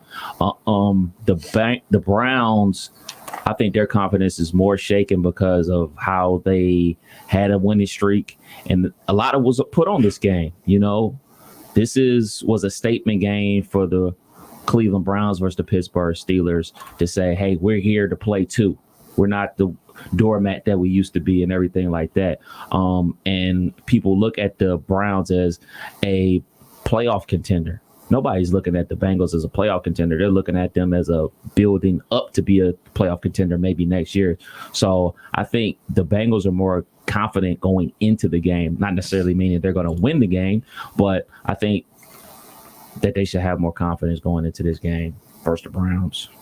I say, how's that an excuse? The wide receiver literally stopped. It's an excuse. Don't throw the interception. It's an interception. Interception is interception. Baker, we don't like last year. The Browns led the league in drop passes amongst receivers. We weren't sitting there saying, "Oh man, look at all the incomplete passes he has." But all the incomplete. I was saying that, but the haters weren't. Shaw, you're a hater. You weren't saying that last year. You weren't saying, all the pressures on the Browns. I believe all the pressures on the Browns heading into this matchup because you don't want to be embarrassed against the Bengals team, who's right now. Again, talking about Zach Taylor earlier. You look at Shula. He's being compared to that right now. Shula had a 5-17 record through the same amount of games that we are seeing right now from Zach Taylor, and he is 3-18-1. 3-18-1 is Zach Taylor's record right now as we currently sit here 22 games into his career. So it's just one of those where enough is enough. How the hell is a wide receiver stopping his route on Burrow? How the hell is a receiver dropping a pass on Baker? I could play this game all day, Shaw. You are a troll. You're a hypocrite. I mean, that's the bottom line. You're a hater. Browns hater. That's all it comes down to. All right, 457-9464. Bengals fans yesterday, I know a lot of Bengals fans earlier on the feed said, don't talk to me about the Browns' disappointment. Bengals really felt the disappointment giving up the 21-0 lead. Yeah, but, and the Colts had a little slow start to that game, but the Colts are who they are. They're not going to win pretty. They didn't win pretty yesterday, but they got to win. It's a good Colts team, all right? And the Bengals should feel good that you took it to a good Colts team, but at the end of the day, you lost a game you should have won. You have a 21-0 lead. You got to win those. I understand, because they're going to get destroyed by the Steelers. Like, you saw that yesterday. The whole time I'm watching that, by the way, it was a bad afternoon for me because while it's 10-0 early, the Browns, down to the Steelers, I flipped the game over to 21-0 Bengals over Colts. I'm like, tomorrow I was feeling a case of the Rona coming on today almost. I was like, I might not come in. I might have to call off for the week. If the Bengals would have gone on to rout the Colts a week after the Browns barely beat the Colts and get a huge win on the same weekend that the Browns got absolutely embarrassed, I would have called in with a case of the Rona. I would have gone into 2-week quarantine. Literally talked to nobody. But, the only thing that made the game yesterday a little better is the fact that, the Bengals screwed it up. So it made yesterday a little bit easier as soon as that goes. Don Roberts says it's always going to be the quarterback's fault no matter what, even the drops. DJ Killer says Bengals should be terrible up 21. Bengals should be terrible up 21, then nothing. So, killer. There you go. We'll be back in a moment. Bengals fans, let's hear from you when we come back. Don't go anywhere. It's your turn. Oh,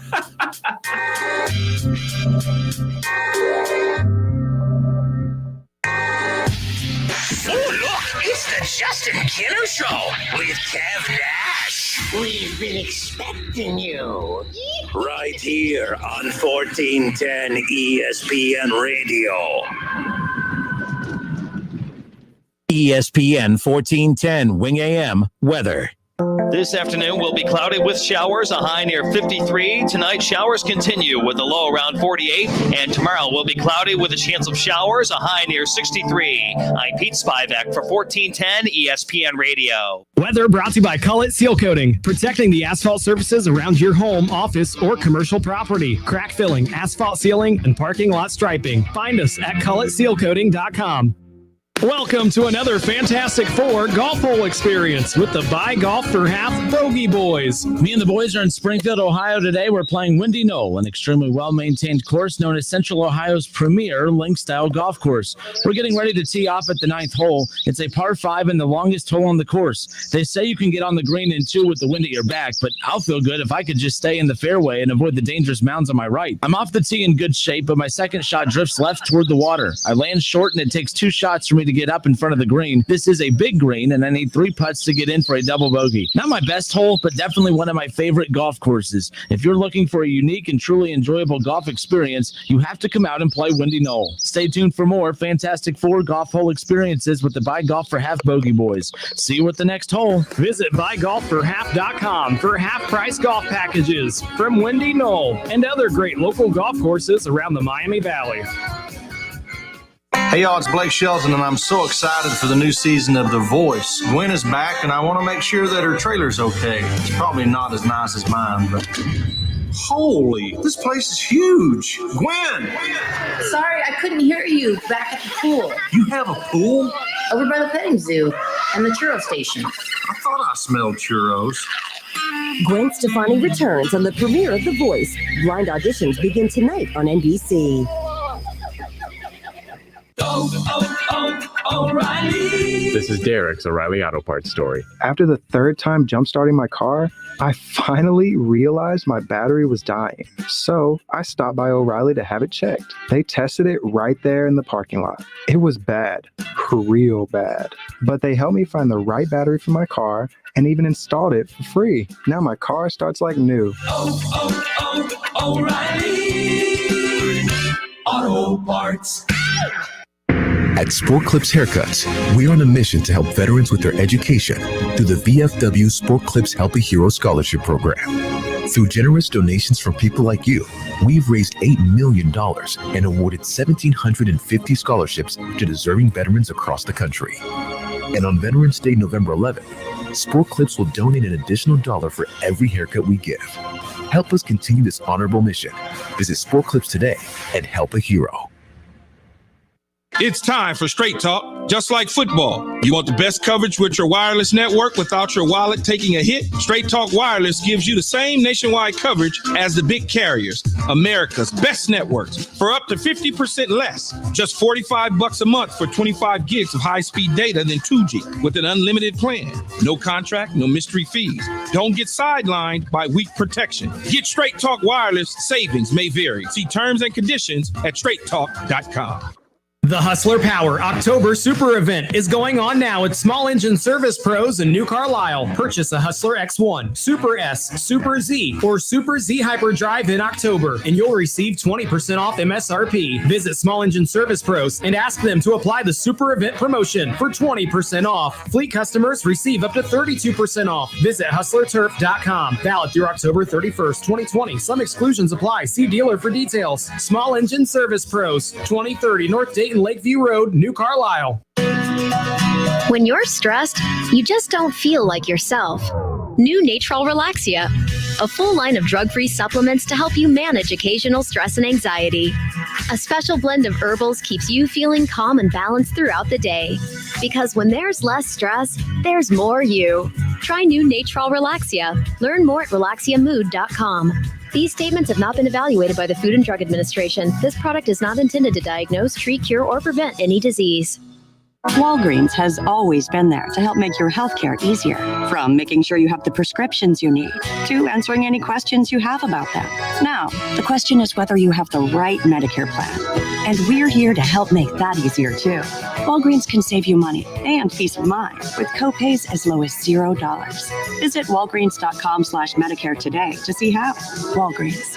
We make Medicare easy. $0 copay on Tier 1 generic drugs when enrolled in a plan with Walgreens as a preferred pharmacy. Have you played Turtle Creek Golf Course yet? Formerly Greenville Country Club, Turtle Creek has local, state, and national recognition for excellence. They also have some world-class facilities, like the famous Thirsty Turtle Lounge, a full-service restaurant and bar with seating for up to 200 guests. Come try the Turtle's famous chicken wings, or Fish Fridays, Steak Saturdays, or Sunday brunch. Learn more at www.turtlecreekon36.com. Turtle Creek Golf Course and the Thirsty Turtle Lounge. Great food, great golf, and a great experience. At Fisher Investments, we do things differently, and other money managers don't understand why. because our way works great for us. But it may not work for your clients. That's why Fisher Investments is a fiduciary obligated to put clients first. It's the highest standard for a financial advisor. So what do you provide? Cookie cutter portfolios like the rest of us? No cookie cutter portfolios here. Fisher Investments tailors portfolios to meet each client's goals and needs. But you do sell investments that earn you high commissions, right? And make commissions when you make trades for your clients? No, Fisher Investments doesn't sell any commission investment products, and we never earn commissions on trades. So what's in it for you? Fisher Investments fees are structured so we do better when our clients do better. When it comes to helping clients achieve a comfortable retirement, we're clearly different. Visit FisherInvestments.com to find out why investors like you switch to us. Fisher Investments, clearly different money management. Investments in securities involve the risk of loss. Audible now gives you thousands of audiobooks, podcasts, originals, and more, all in one place. The new Audible is your playlist for life. Download the Audible app to get started. Don't miss the Justin Kinner Show with Kev Nash, weekdays at 3 p.m. on Dayton's ESPN Radio, 1410 Wing AM. So you want to talk about outliers? Those guys are out. You're lucky that this thing's separating us. That's all I got to say. For facts, though. I got your facts right here. Listen, stream, and now watch. Search the Justin Kinner Show on Facebook to follow along. On Twitter, make sure to give us a follow. Search 1410 Kinner for Justin Kinner on Twitter. That's 1410 KINNER and ESPN Dayton for the station Twitter handle. All right, and we are back. Justin Kinner, Kevin Nash with you here on a Monday afternoon. Coming up immediately following our show, about 20 minutes from now, you'll have the Buckeye Roundtable. Excited for the Buckeye Roundtable, too, as it's officially kickoff week. Ohio State, Nebraska kickoff this Saturday, 12 noon, the kickoff, 10:30, the network pregame, and you can catch all of that right here on Dayton's home of the Ohio State Buckeyes, 1410 ESPN Radio. Here, how about some Reds news? Cincinnati Reds announced that general manager Nick Krall, that GM Nick Krall will run the team's baseball operations. Again, this coming just a few weeks after, at the time, president of baseball operations for the Cincinnati Reds, Dick Williams, announced that he was going to step aside, that the social media was too mean and he couldn't handle it. And I always said, hey, imagine he was upset with the Cincinnati Enquirer article who called the Reds, exit from the playoffs embarrassing. And I said, imagine if you actually were a president of baseball operations for an organization that worked in a city with real media that actually did criticize their team. Because the only media in that city that actually legitimately criticizes that team is who? The one time the Cincinnati Enquirer writes an article that's not so praiseworthy of a team that nearly gets no hit in back-to-back games. I mean, come on now.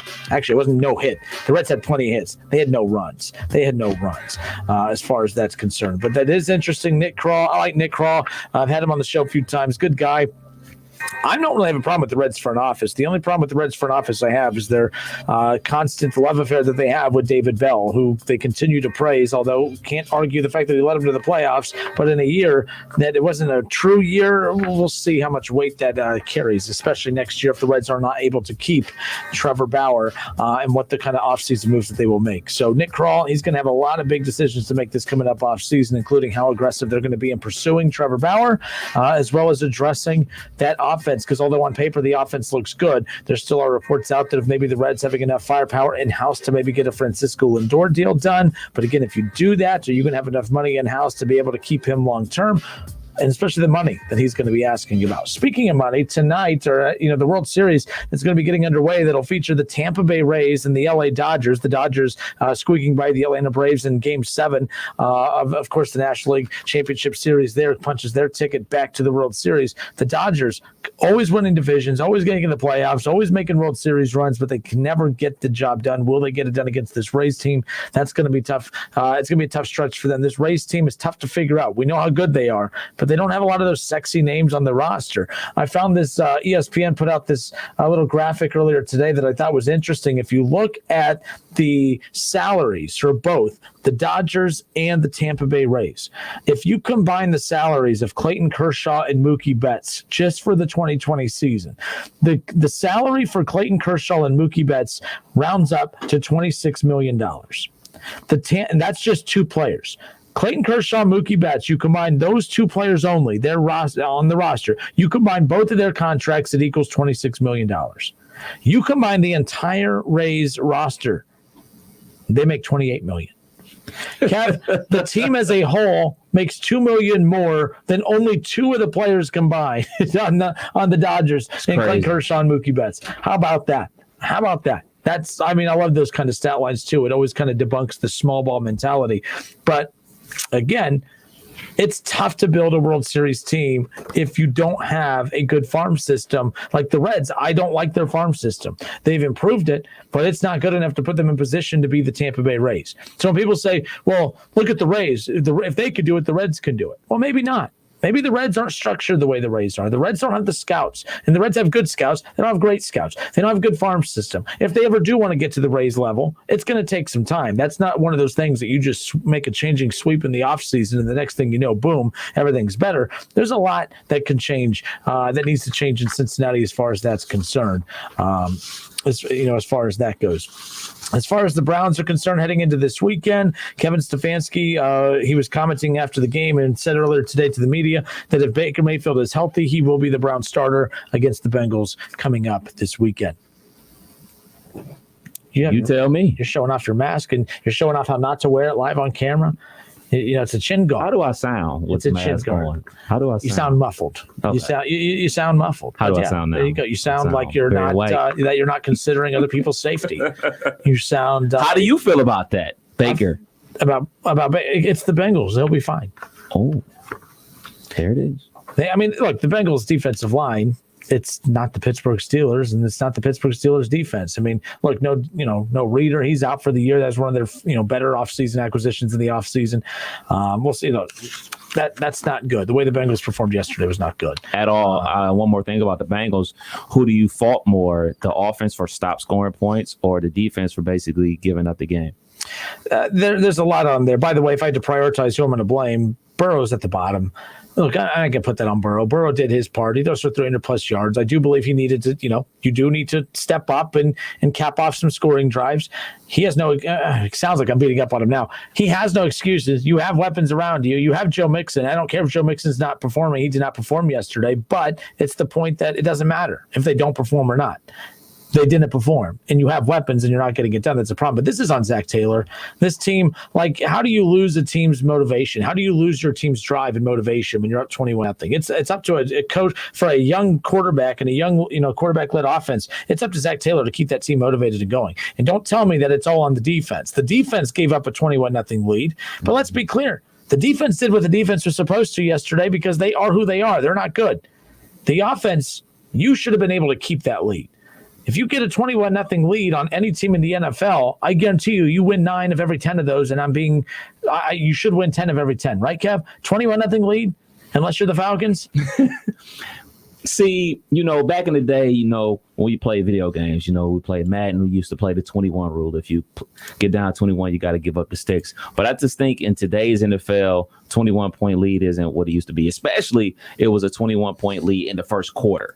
It wasn't like a 21-point lead in the third quarter or fourth quarter. There's ample time for you to come back, obviously, because we saw them come back. I just really go back to that blown opportunity from whatever defensive back it was who dropped that interception that Phillip Rivers gifted him because it was 21-0, and the Colts end up scoring on that drive, and that gave them life again. So I put a lot of this blame on the defense for not capitalizing on opportunities that were clearly in your hands that you dropped the interception.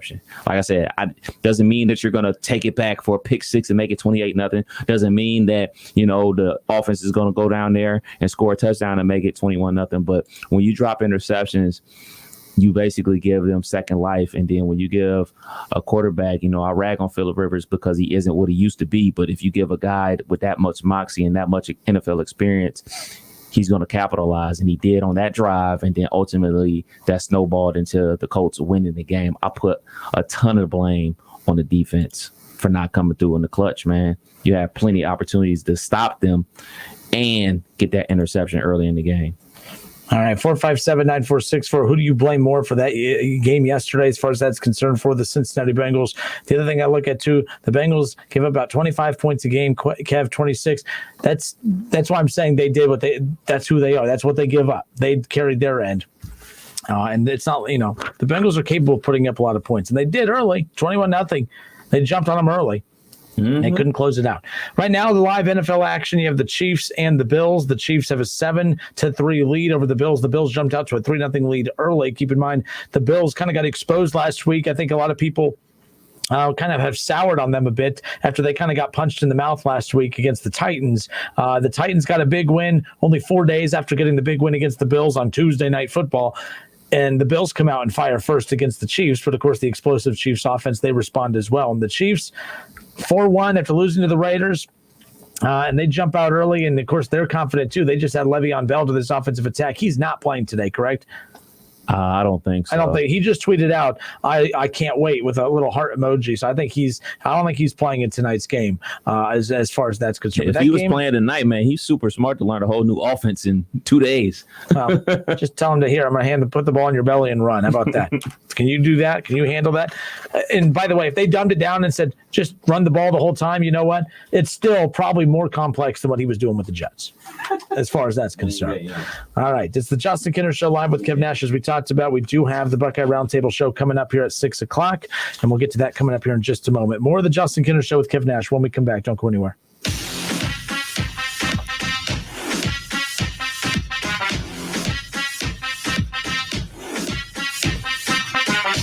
It's the Justin Kinner Show with Kev Nash. Right here on 1410 ESPN Radio.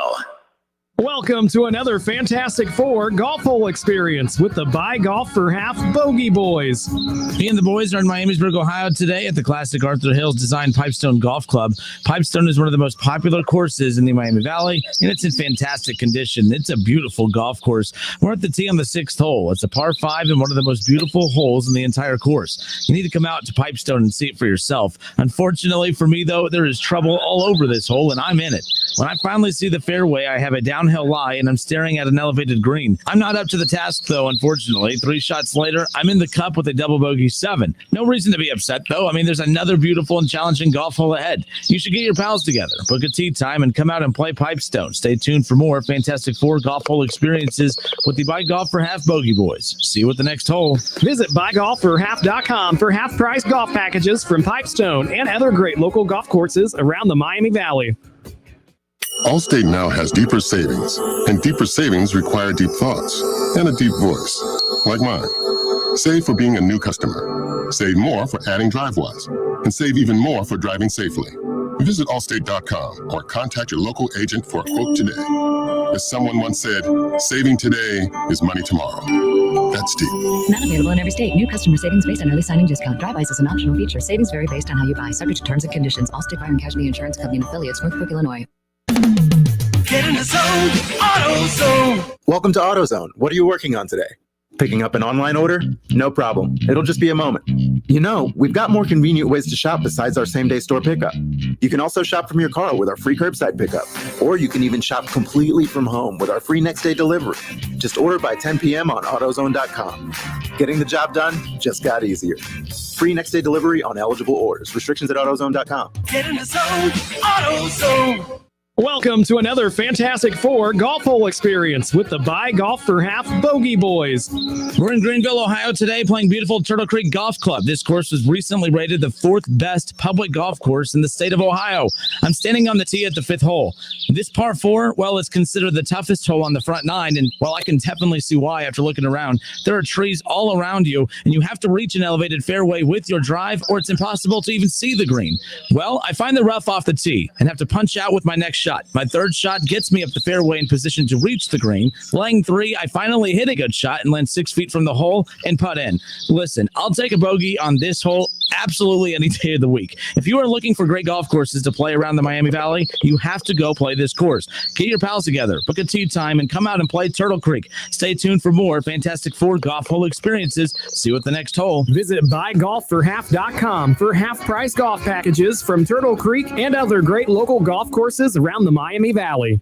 Are you involved with a school or charitable fundraiser that holds an auction, bid and buy booth, or a raffle to raise money? Many of the most popular items at auctions or booths are autographed sports memorabilia items. How can you get great items in your event? Call Adam Walter at Sports Investments. Sports Investments has a consignment program for fundraisers that has provided outstanding items. You select items that are proven sellers, including autographed pieces from Tiger Woods, LeBron James, Joey Votto, the Big Red Machine, the Bengals, the Browns, UC, XU, UK, NKU, Dayton, Louisville, Notre Dame, and Ohio State. Sports Investments consigns the items to your group at a highly discounted price. And when they sell, you keep the profit. You don't pay anything in advance. And if something doesn't sell, you simply return it. You'll enjoy the experience of dealing with the Walter family. Call them at 513-891-5000. Email Adam at sportsinvestments.com or visit them on Montgomery Road, right off I-275, just 40 minutes from WING.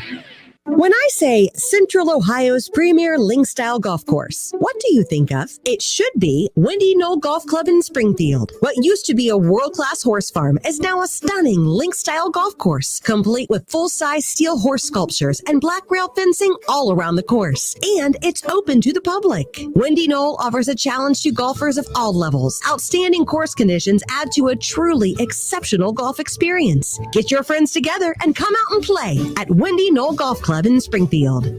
Give your walls a fresh new look with Dutch Boy DuraClean interior paint from Menards and get 11% off. DuraClean is a paint and primer in one with a beautiful look that's washable, scrubbable, stain resistant, and stays clean. Right now, all Dutch Boy paint is 11% off. Get 11% off everything now at Menards. Good through October 24th. Savings are mail-in rebates. Some exclusions apply. See store for details. Save big money at Menards. I worry about lots of things. My finances, my grandkids.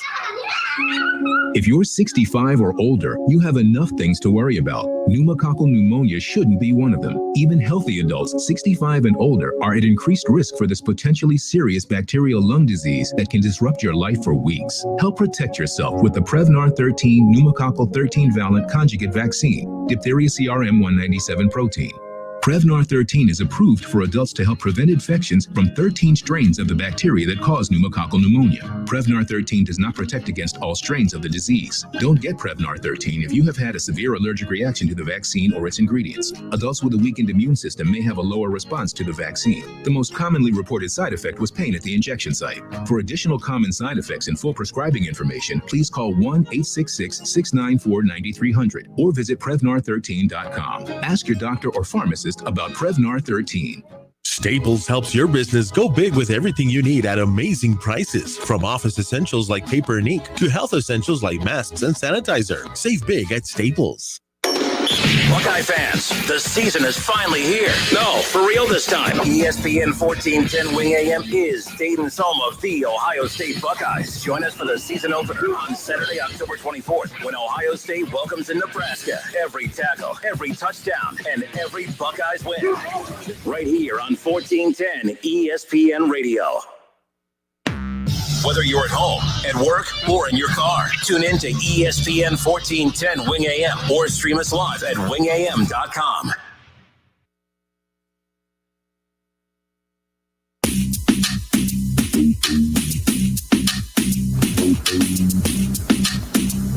You're way too much fun up there. Oh man, wait till it gets on the Instagram. Finding the clips from yesterday. Yeah, man. Shout out the gram. You gotta what's the gram? Oh, I don't even use Instagram. Oh, you should. I do. I go on little spurts where a couple weeks in a row I'll just start putting. What do you use? You're a Twitter guy, right? Yeah. Okay, more Facebook now. I'll sit on Twitter then. I usually don't use Twitter too much anymore. I don't make a lot of friends on Twitter. I get along better with people on Facebook than Twitter. But I do have Twitter. I'll tag you. You'll love this. You'll love this. All right, so the lines are out for next week. Just something to keep in mind. A lot of big games next week. I don't know if this is a big game, but it's a big game around here. The Browns and the Bengals, 1 o'clock kickoff from Paul Brown Stadium coming up this Sunday. Cleveland is a 3.5-point favorite on the road, over under at 52. The game of the year right now, to this point, the Steelers and the Titans. Mm-hmm. Who think's favored in that? Titans by 3. So the Titans are at home. They are not the favorite. Oh. Pittsburgh is a 1.5-point favorite at the Titans. Okay. That is a heavyweight matchup right there. I cannot wait. That's a good one. Man, I am so upset that Devin Bush is out for the season, torn ACL yesterday in the second quarter versus the Browns. That's a devastating blow for our defense. But, injuries are part of the game. Next man up. Let's go. Can't wait. It's going to be a great game. A lot of big games next week as far as that's concerned. Kind of go down the list. 49ers, Garoppolo making his return to New England. Niners at Patriots. New England, a 3-point favorite there. Cam Newton and the Patriots took a step back yesterday, but Cam, I think I read practice 3 times in the last 16 days, due to COVID-19. Should have been on the Titans practice program. So it should have been on the Alabama's. Roll Tide, baby, roll Tide. Rams and Bears next Monday night. Rams are a 5.5-point favorite. The Bears are 5-1. Yes, sir. I can't buy in. I need to. That defense is legit, I think. Yes. Khalil Mack is back. Well, there you go. They're good. Nick Foles. All they got to do is get into the postseason. You get Nick Foles to the postseason, Nick Foles puts his little Superman cape on, and you're good to go. Absolutely. All right, folks, the Buckeye Roundtable is coming up next. Buckeye fans, it's kickoff week. Ohio State, Nebraska, noon kick coming up on Saturday right here on 1410 ESPN Radio. Got quite a few Buckeye programs for you this week, including tonight's Buckeye Roundtable, 6 to 8. We'll highlight some of the top players from around the Miami Valley throughout the OHSAA state playoffs, plus get you set for Ohio State and Nebraska. On Thursday, the Ryan Day Coaches Show. That'll be at noon. Spend your lunch break with the Ryan Day Coaches Show. And then, of course, you can hang out with us all week long here at the Justin Kinner Show with Kev Nash from 3 to 6 right here on 1410 ESPN Radio. And then, of course, this Sunday, we bring back the Sunday morning tailgate show presented by Frickers, live from Frickers. Justin Kidder and Keith Byers. I'm reading it. Sorry, I am Justin Kidder, obviously. But myself and Keith Byers, we will be live at Frickers on 741 by the Dayton Mall. The Sunday morning tailgate show presented by Frickers, live at Frickers, 741 by the Dayton Mall. 11:30 a.m. We'll get you set for that week's NFL Week 7 games, and we'll walk you right up to kickoff of the Browns and the Bengals, which you can watch live out at Frickers this Sunday. The Bills are up 10-7 over the Chiefs. Monday Night Football action doubleheader. The Cowboys and the Cardinals will kick off later on tonight. Until tomorrow, spend the Justin Kinner Show with Kev Nash on Dayton's ESPN radio station 1410 Wing AM. It's the Justin Kinner Show with Kev Nash. Trick or treat. Right here on